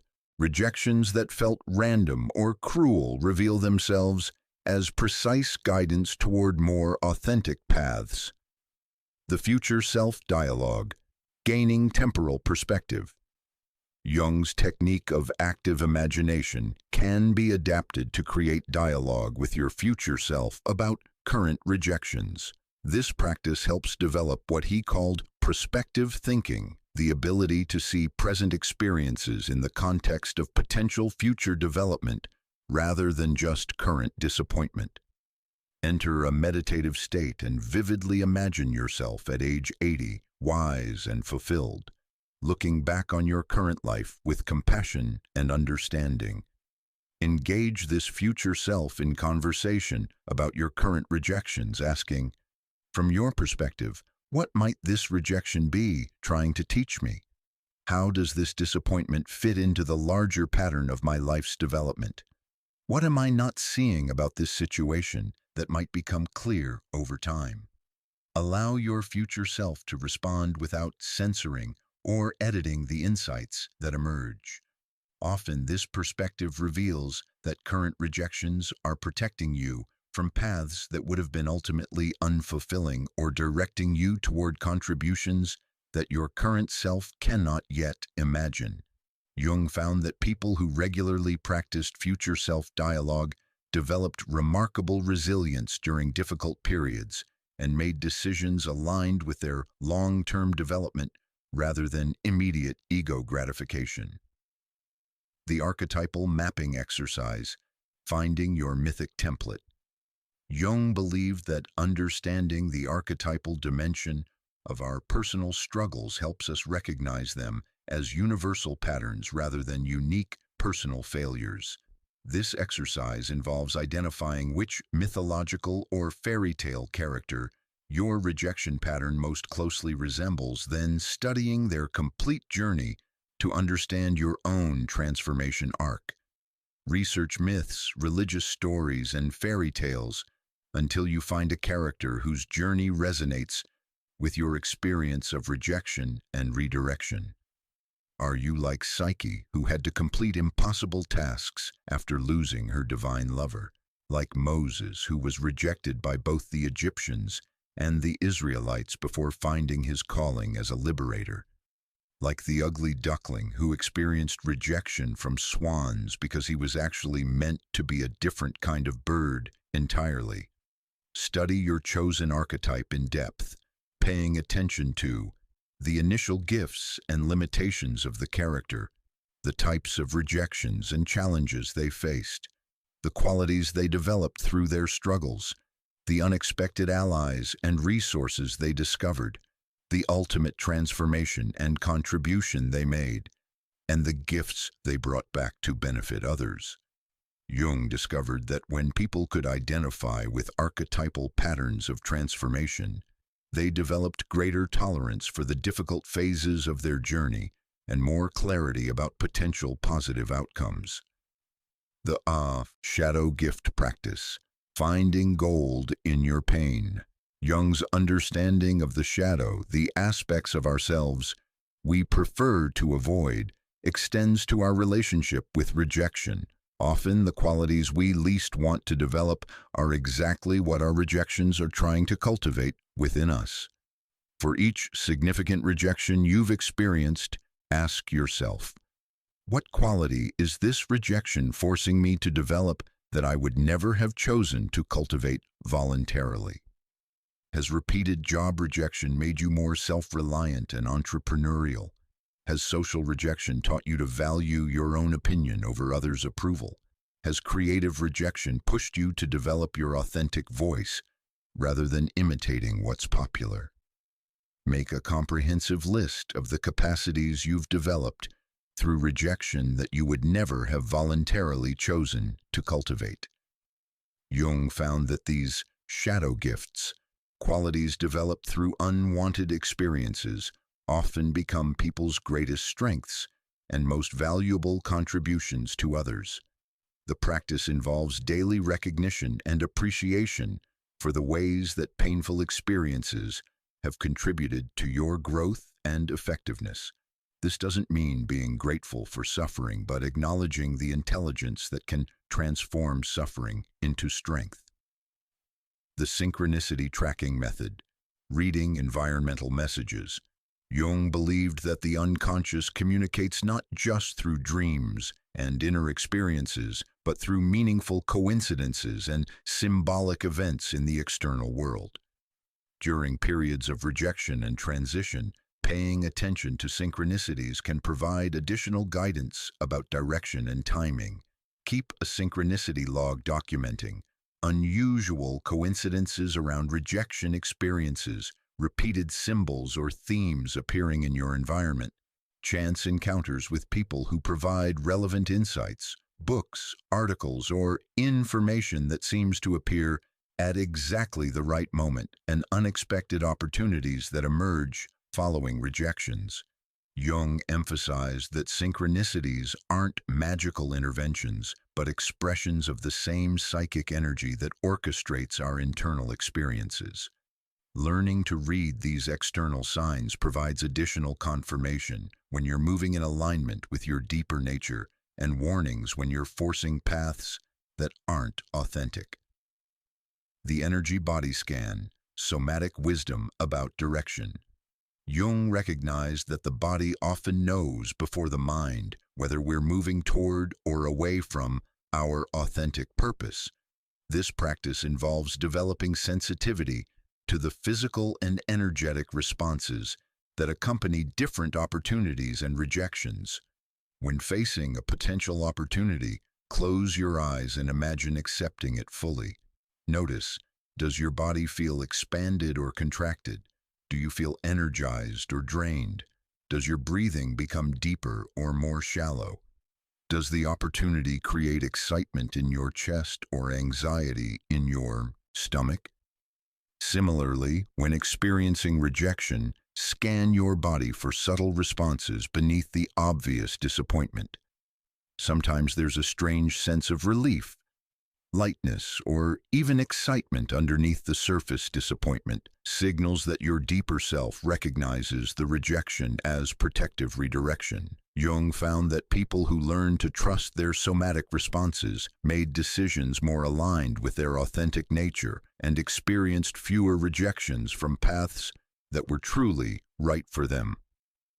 The purpose archaeology practice, excavating your authentic interests.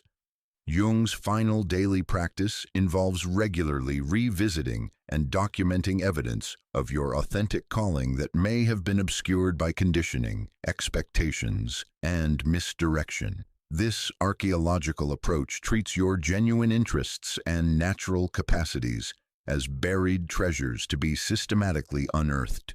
Weekly, spend time documenting childhood activities that created natural flow and excitement, compliments you receive that feel deeply true rather than superficial, problems in the world that genuinely concern and energize you, skills that develop easily without excessive effort, work activities that make you lose track of time, and conversations or learning experiences that spark genuine enthusiasm. Compare these authentic indicators to the direction your rejections have been steering you. Jung discovered remarkable consistency between what people are naturally drawn to and where their rejections redirect them, suggesting that the unconscious knows our authentic purpose even when the conscious mind is confused or misdirected. Integration protocol, the daily check-in. Jung emphasized that these practices are most effective when integrated into a daily rhythm, rather than used sporadically during crisis periods. Each morning, spend 10 minutes asking yourself, what is my relationship to rejection and failure today? Am I fighting against my life or dancing with it? What is my current experience trying to teach me? How can I remain curious rather than defensive about challenges that arise? Each evening, reflect, what rejections or disappointments did I experience today? What might they be trying to redirect me toward? What capacities did I develop today that I wouldn't have chosen to cultivate? How did I respond to challenges, with resistance or receptivity? Jung found that people who maintained daily awareness of the potential intelligence in their experiences developed what he called the perspective attitude, the ability to see current events in the context of potential future development rather than just immediate satisfaction or dissatisfaction. The key insight underlying all these practices is Jung's recognition that the psyche contains an intelligence greater than ego consciousness, an intelligence that sometimes uses rejection and apparent failure to redirect us toward contributions we could never have imagined while following conventional paths to success. These tools aren't about positive thinking or forcing optimistic interpretations of negative events. They're about developing the psychological sophistication to recognize when rejection might be redirection, when failure might be guidance, and when apparent endings might be preparation for more authentic beginnings. Jung recognized that the movement from rejection to purpose follows the classic hero's journey pattern found in myths and spiritual traditions worldwide. This archetypal template provides a roadmap for navigating the psychological territory of transformation, helping people understand where they are in the process and what challenges and opportunities lie ahead. Stage 1. The call through rejection, awakening to misdirection. The hero's journey begins when the comfortable, familiar world becomes impossible to sustain. In the context of rejection to purpose transformation, this stage manifests as a series of rejections that systematically close doors to paths the ego thought it wanted to pursue. Initially, these rejections feel like random bad luck or cruel twists of fate. A promising relationship ends unexpectedly. A dream job falls through at the last moment. A creative project receives devastating criticism. The natural response is to work harder, adjust the approach, and try to force the same doors to open. But Jung observed that when rejections follow certain patterns, when they consistently occur in specific areas, or when they're accompanied by strange relief or mysterious dreams pointing elsewhere, they represent what he called the call to individuation. The unconscious is beginning its work of dismantling false directions to create space for authentic purpose to emerge. Sarah, the architect we met earlier, experienced her call through 7 consecutive rejections from prestigious firms. Each rejection felt devastating, but each also corresponded to periods of vivid dreams about environmental education and outdoor learning spaces. Her unconscious was systematically closing doors to traditional architecture while opening her awareness to her authentic calling. During this stage, people often experience what Jung termed the first death, the gradual recognition that their current identity and goals may not be serving their deeper development. This realization is terrifying because it suggests that everything they've been working toward might be misguided. The key challenge of stage 1 is developing what Jung called the religious attitude, the willingness to consider that rejections might contain intelligence rather than simply representing random obstacles or personal inadequacy. This doesn't mean passive acceptance, but active curiosity about what the rejections might be trying to communicate.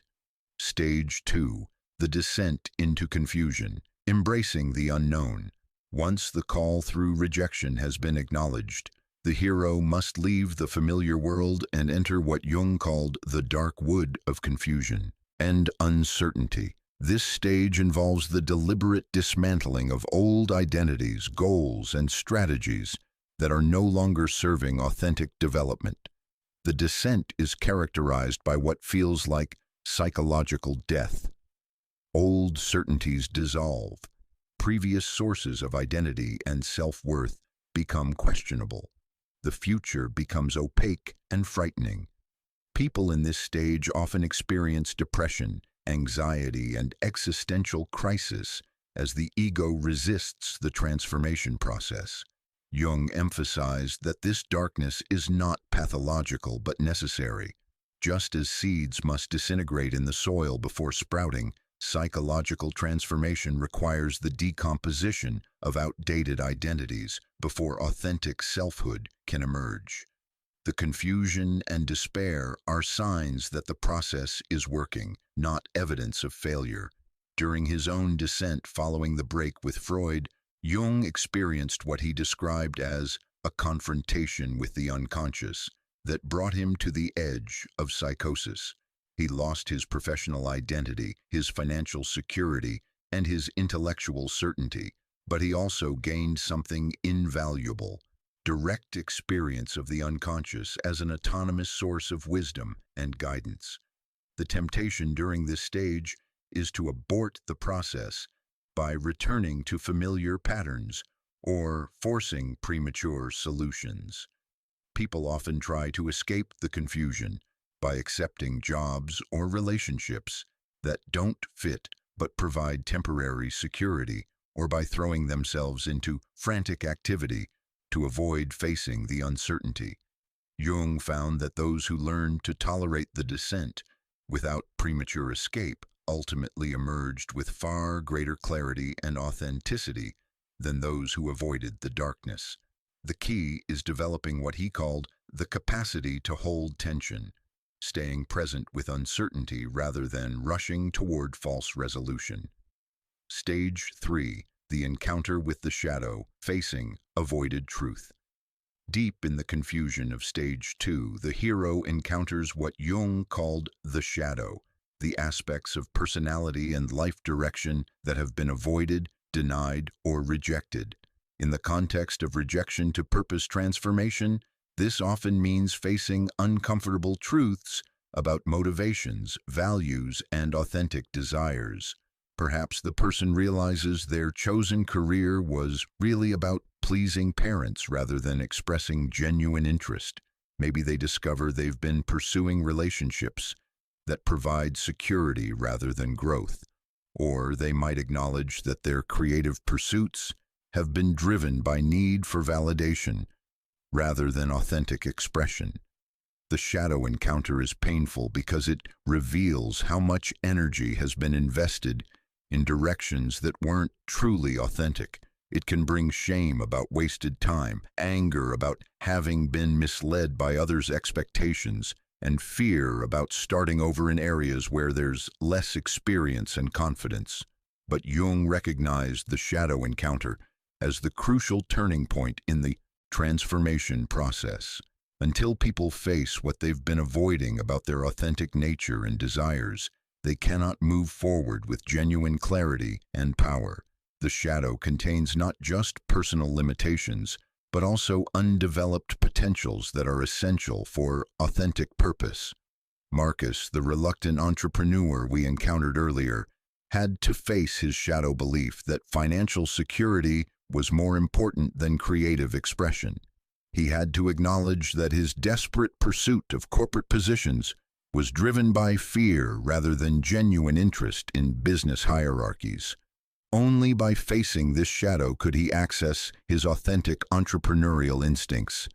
The shadow work involves honest self-examination about what you've been pretending to want that doesn't actually interest you, whose approval you've been seeking at the cost of your authentic expression, what fears have been driving your choices more than genuine desires, what parts of yourself you've been suppressing to fit others' expectations, and what authentic interests you've been dismissing as unrealistic or unworthy.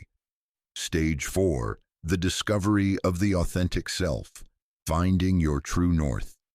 After confronting the shadow, the hero begins to discover their authentic nature, what Jung called the self with a capital S. This isn't the ego self that wants approval and security, but the deeper self that knows its unique purpose and contribution to the collective. The authentic self-discovery usually happens gradually rather than in a single revelation. It might begin with noticing what activities create natural energy and enthusiasm, or recognizing patterns in the compliments and feedback that feel most meaningful, or paying attention to the problems in the world that genuinely concern and activate you. Jung found that authentic self-discovery is often accompanied by what he called compensation phenomena, the emergence of interests, capacities, and perspectives that balance or complete the previous personality development. The highly analytical person might discover artistic sensibilities. The extremely social individual might need solitude for deep creative work. The practical pragmatist might be called to explore spiritual or philosophical questions. This stage requires what Jung termed differentiation, learning to distinguish between what belongs to your authentic nature and what has been absorbed from family, culture, or social expectations. It's a process of psychological archaeology, excavating your genuine interests and capacities from layers of conditioning and adaptation. The authentic self is not a fixed identity, but what Jung called a living process, an ongoing capacity to respond to life from your essential nature rather than from learned patterns or others' expectations. It's characterized by what he called spontaneous right action, choices that feel simultaneously personally satisfying and collectively beneficial. Stage 5, the return with the gift. Service through authenticity. The final stage of the hero's journey involves returning to the ordinary world with the gifts developed through the transformation process. In Rejection to Purpose transformation, this means beginning to offer your authentic capacities in service of others while maintaining the insights gained through your difficult passage. The return is not simply about personal fulfillment, but about what Jung called the transcendent function, using individual transformation to serve collective healing and development.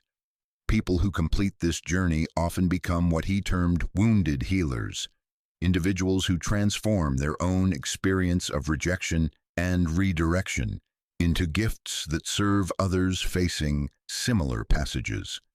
Sarah returned from her transformation journey as an environmental educator and designer whose work serves both individual schools and the broader movement towards sustainable education. Her personal experience of rejection and redirection became the foundation for helping other professionals recognize when their career dissatisfaction might be guidance toward more authentic work. Jung himself exemplified this return stage through his development of analytical psychology as a gift to collective human understanding. His personal confrontation with rejection and psychological crisis became the foundation for therapeutic approaches that have helped millions of people navigate their own individuation journeys.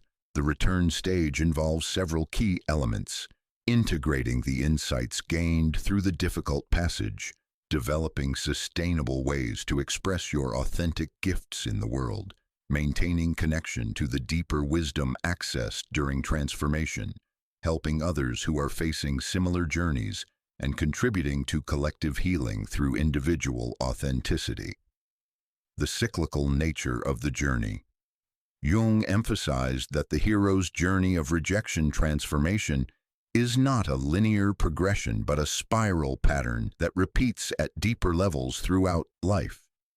Each cycle brings greater authenticity, more refined purpose, and expanded capacity for service. People who have completed one full cycle often find themselves facing new rejections that initiate fresh transformation processes. But having learned to read rejection as potential redirection, they approach these new challenges with curiosity rather than despair, confidence rather than victimhood. The advanced practitioner of rejection integration begins to recognize the early signs of when their current path is becoming misaligned with their evolving, authentic nature. They develop what Jung called the prospective attitude, the ability to sense when change is needed before crisis forces it upon them.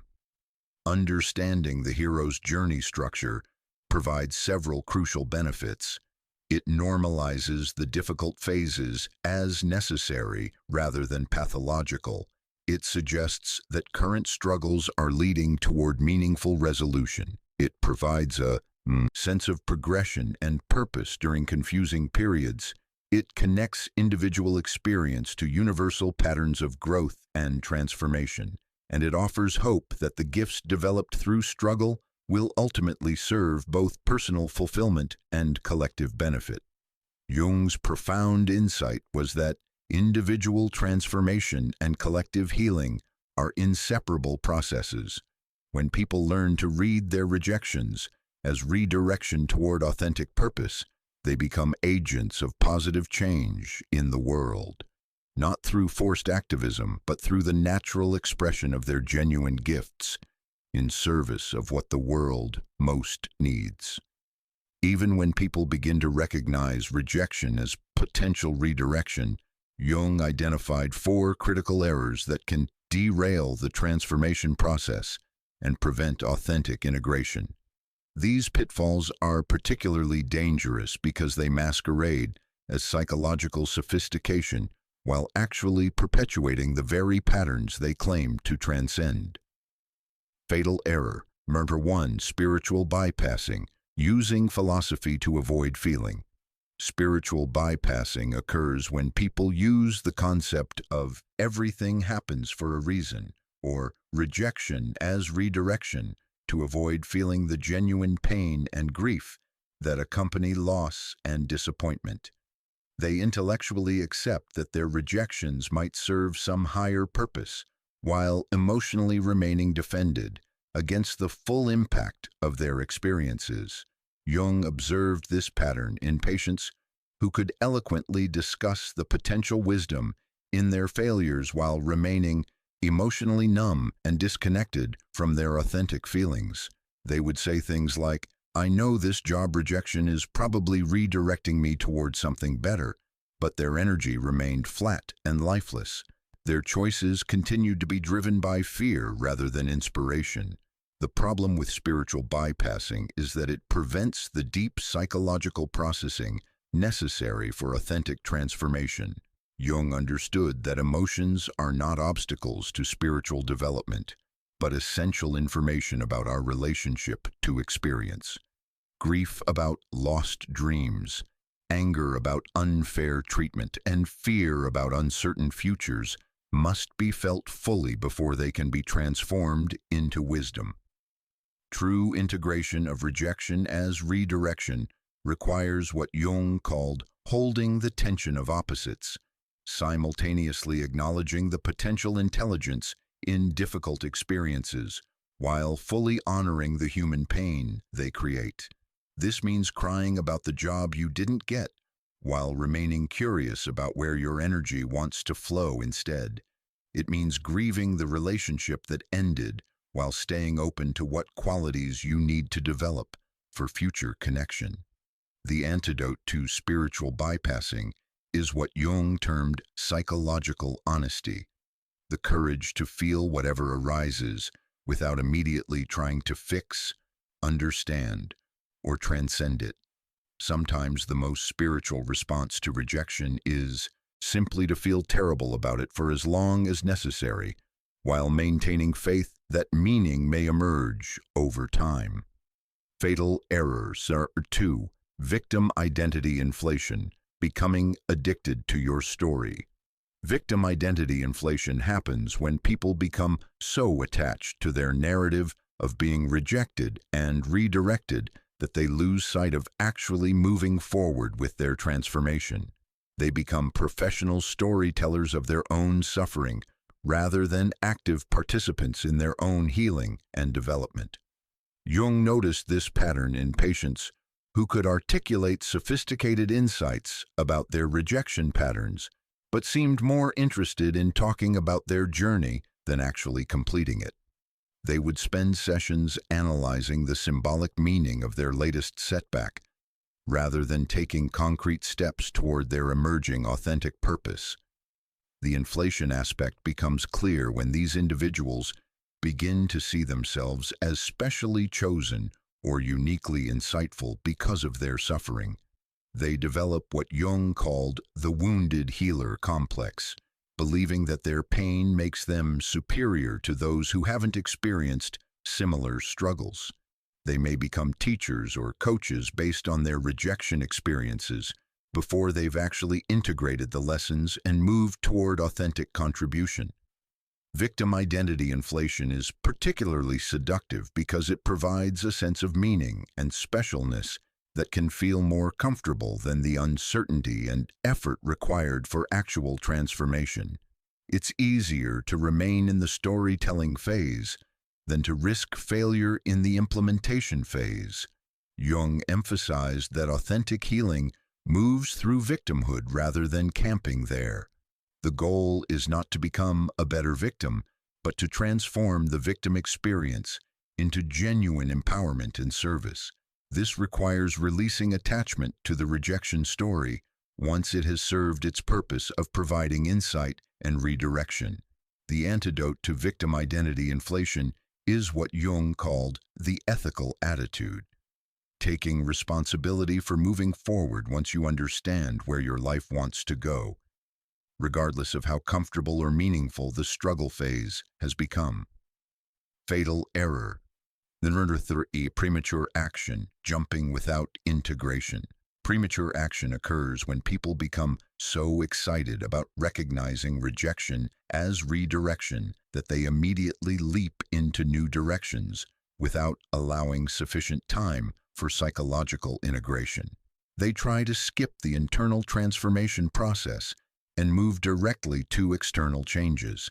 Jung observed this pattern in patients who would have profound insights about their authentic calling during therapy sessions, then quit their jobs or end relationships the following week without doing the deeper work of developing new capacities and resolving internal conflicts that contributed to their original misdirection. The problem with premature action is that it often recreates the same rejection patterns in new contexts. The person hasn't actually transformed their relationship to success and failure, their capacity to tolerate uncertainty, or their ability to distinguish between ego desires and authentic calling. They're trying to use old psychological software to run new life programs. Jung found that people who acted too quickly often experienced what he called inflation-deflation cycles, periods of excitement about new directions followed by crashes when they encountered the same internal obstacles in new environments. They might leave corporate jobs to become entrepreneurs, only to discover they still struggle with self-doubt and people-pleasing in business contexts. True transformation requires what Jung termed holding the tension long enough for genuine internal shifts to occur. This might mean continuing with current life circumstances while internally preparing for eventual changes, or making gradual transitions that allow time for psychological integration. The antidote to premature action is developing what Jung called the patience of the alchemist, trusting that internal transformation has its own timing that cannot be rushed without creating new forms of suffering. Fatal error. Optra 4, purpose. Perfectionism, seeking the one true calling. Purpose perfectionism develops when people become obsessed with finding their one true calling or perfect life purpose, rather than understanding that authentic purpose often unfolds through multiple iterations and experiments. They mistake the beginning of their authentic journey for its final destination. Jung observed this pattern in patients who would discover genuine interests or talents, then immediately pressure themselves to turn these discoveries into complete life transformations. A person might realize they're drawn to writing, then torment themselves about becoming a real writer instead of simply exploring their relationship with written expression. Purpose perfectionism is driven by what Jung called the hero complex, the unconscious belief that authentic individuals have dramatic, clearly defined missions that look impressive to others. This fantasy prevents people from engaging with the messy, experimental, gradually unfolding reality of how most authentic purposes actually develop. The perfectionism manifests as paralysis in the face of options, constant second-guessing of choices, and abandoning pursuits as soon as they become difficult or unclear. People caught in this pattern often know what they don't want more clearly than what they do want, but they're waiting for cosmic certainty before taking any action.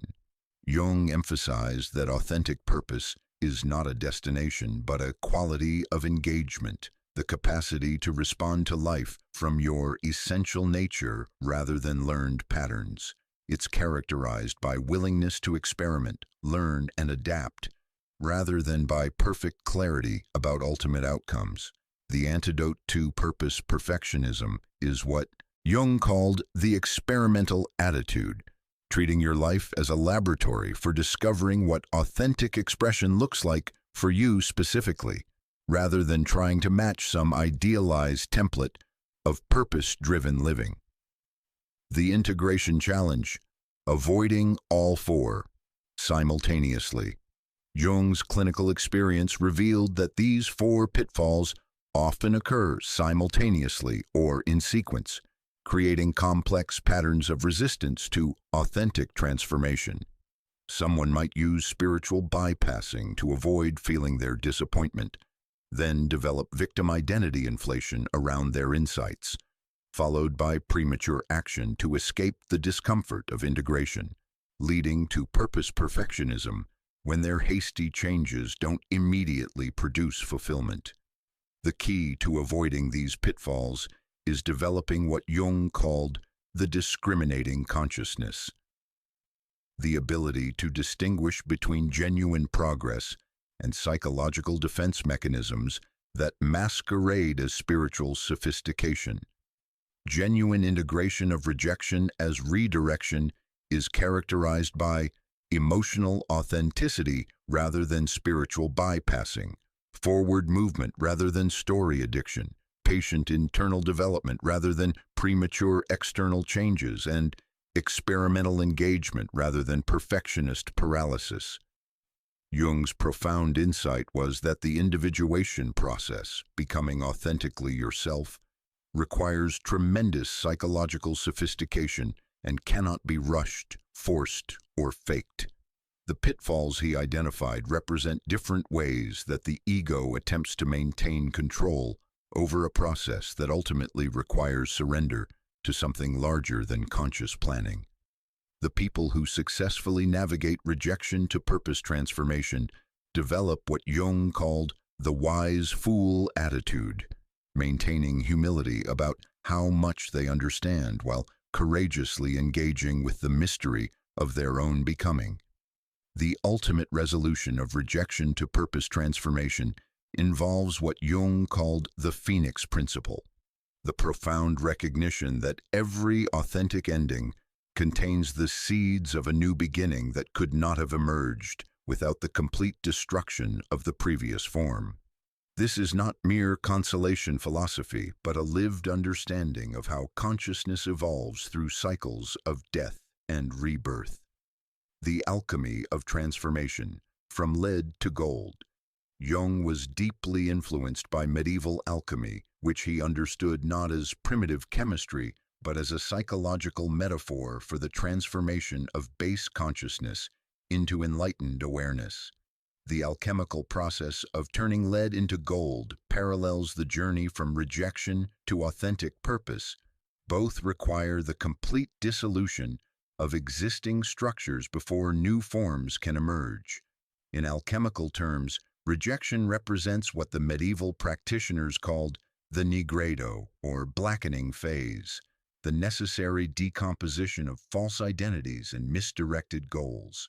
This phase feels like psychological death because it literally involves the dying of who you thought you were supposed to be. But without this dissolution, the authentic self cannot emerge. The Phoenix Principle operates through what Jung termed the transcendent function, the psyche's capacity to synthesize opposites and create something entirely new from their integration. The apparent contradiction between rejection and purpose, failure and success, ending and beginning resolves at a higher level of consciousness that encompasses both polarities. Maria's story perfectly illustrates this alchemical transformation. As a corporate lawyer, she experienced 18 months of continuous professional rejections that felt like systematic annihilation of her career identity. Every door she tried to open slammed shut with increasing force, leaving her feeling professionally dead and personally worthless. But instead of fighting the rejections or sinking into despair, Maria began using Jung's techniques to dialogue with these experiences. Through active imagination, she discovered that her rejections were protecting her from a path that would have led to external success, but internal emptiness. Her soul was calling her toward environmental law and indigenous rights advocacy, work that would utilize her legal training while honoring her deeper values. The redemptive reversal, when failure becomes foundation. The most remarkable aspect of the Phoenix Principle is how it transforms our relationship to failure itself. What initially appears as devastating setback reveals itself as essential preparation for authentic contribution. The very experiences that seem to destroy our dreams become the foundation for discovering purposes we never could have imagined. When Maria finally aligned with her authentic calling, she discovered that her period of rejection had been preparing her in ways she couldn't have anticipated. The isolation and self-doubt forced her to develop inner resources and authentic motivation that would be essential for the challenging work of environmental advocacy. The financial uncertainty taught her to live simply and value meaning over money. The professional humiliation dissolved her attachment to status and prestige. Most remarkably, the law firms that had rejected her corporate applications began competing to hire her organization for environmental consulting work. Her former failures became credentials that demonstrated her commitment to justice over profit, her willingness to take risks for meaningful causes, and her capacity to persist through adversity. The rejection that felt like career death became the catalyst for work that was not only personally fulfilling but socially essential. Maria's organization has now prevented 3 toxic waste facilities from being built in low-income communities and has trained dozens of lawyers in environmental justice advocacy. The gratitude paradox, blessing your wounds. One of the most profound aspects of Phoenix Principle integration is the development of what Jung called the gratitude paradox, genuine appreciation for experiences that were genuinely painful. This is not spiritual bypassing or forced positivity, but the authentic recognition that our greatest breakdowns often become the source of our most important breakthroughs. Jung observed this pattern repeatedly in patients who had successfully navigated rejection to purpose transformation. They would look back on their periods of greatest suffering with a complex emotion that combined sadness for the pain experienced with gratitude for the growth it catalyzed. They could simultaneously acknowledge that they wouldn't wish their struggles on anyone else, while recognizing that they wouldn't be who they had become without them. This gratitude paradox emerges only after complete integration of the transformation process. It cannot be forced or manufactured through positive thinking. It arises naturally when someone has fully embodied their authentic purpose and can see how their rejections served their deeper development. Maria describes her 18 months of rejection as the most important guidance I ever received, while also acknowledging it as the most difficult period of my life. She can hold both truths simultaneously because she has experienced how her apparent failures redirected her toward work that serves both her personal fulfillment and collective healing. The ripple effect, individual transformation as collective healing. Jung's understanding of the Phoenix Principle extends beyond individual psychology to collective transformation. When people successfully navigate rejection to purpose redirection, they become what he called culture carriers, individuals who embody new possibilities for human development and inspire others to trust their own transformation processes. Maria's journey from rejected corporate lawyer to successful environmental advocate creates ripple effects that extend far beyond her personal fulfillment. Law students who hear her story begin to consider how their legal training might serve environmental and social justice rather than just corporate interests. Other lawyers experiencing career dissatisfaction recognize that their discontent might be guidance toward more meaningful work. The schools and communities served by Maria's organization benefit from environmental education and protection services that wouldn't exist if she had forced her way into corporate law. Her personal transformation became a vehicle for collective healing and protection. Jung believed that individual authenticity and collective evolution are inseparable processes. When people stop living against their nature and begin expressing their genuine gifts, they contribute to what he called the healing of the world, the gradual transformation of human culture towards greater consciousness and compassion. The wisdom transmission, teaching through being, perhaps the most beautiful aspect of Phoenix Principle integration, is how it transforms people into living examples of resilience, authenticity, and trust in life's deeper intelligence. They become teachers not through what they say, but through how they embody the possibility of transformation. Jung observed that people who had successfully integrated major rejections developed what he called the wise fool quality, the ability to maintain both deep wisdom about life's mysterious intelligence and humble recognition of how much remains unknown. They become comfortable with uncertainty, curious about setbacks, and trusting of processes they cannot control. These individuals often attract people who are facing similar transformation challenges, not because they advertise their expertise, but because they radiate a quality of groundedness and authenticity that others instinctively recognize. They become informal mentors, quiet inspirations, and living proof that it's possible to transform apparent disaster into authentic purpose. The eternal return, cycles within cycles. Jung's Phoenix Principle recognizes that rejection to purpose transformation is not a one-time event, but a recurring cycle that operates throughout conscious development. People who have learned to read rejection as redirection often find themselves facing new rejections that initiate fresh transformation processes at deeper levels. But having completed one full cycle of transformation, they approach these new challenges with curiosity rather than despair, confidence rather than victimhood. They understand that growth requires periodic destruction of outdated identities and purposes, and they've developed trust in the intelligence that orchestrates these cycles. Maria now recognizes when her work or life circumstances are becoming stagnant and she needs to risk new forms of rejection to continue growing.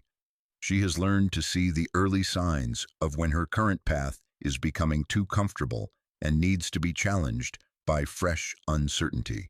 This represents Jung's highest vision of human development, individuals who become conscious collaborators with their own evolution, who can sense when change is needed and trust the process of transformation even when they cannot see where it leads. The Phoenix Principle ultimately reveals that rejection and purpose are not opposites, but dance partners in the choreography of authentic development. Learning to see them as complementary forces rather than conflicting experiences transforms our entire relationship to success, failure, and the mysterious intelligence that guides individual souls toward their unique contributions to collective healing. Jung's insights about rejection as redirection extend far beyond individual psychology to address what he considered the central crisis of modern civilization, the collective epidemic of people living against their authentic nature. His understanding of how personal transformation serves collective evolution provides the ultimate context for why learning to read rejection as guidance is not just self-help but cultural healing. The Great Misalignment, Society's Soul Sickness. Jung prophetically warned that the 21st century would witness an unprecedented crisis of meaning as traditional sources of identity and purpose, religion, community, family structures, weakened without being replaced by authentic alternatives.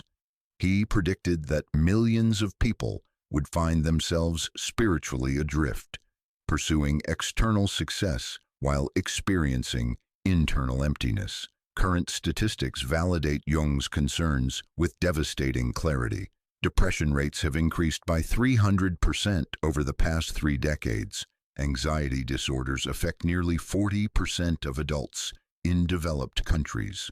Suicide rates among successful professionals have reached historic highs. Substance abuse, workaholism, and various forms of behavioral addiction continue to escalate despite unprecedented access to material comfort and opportunity.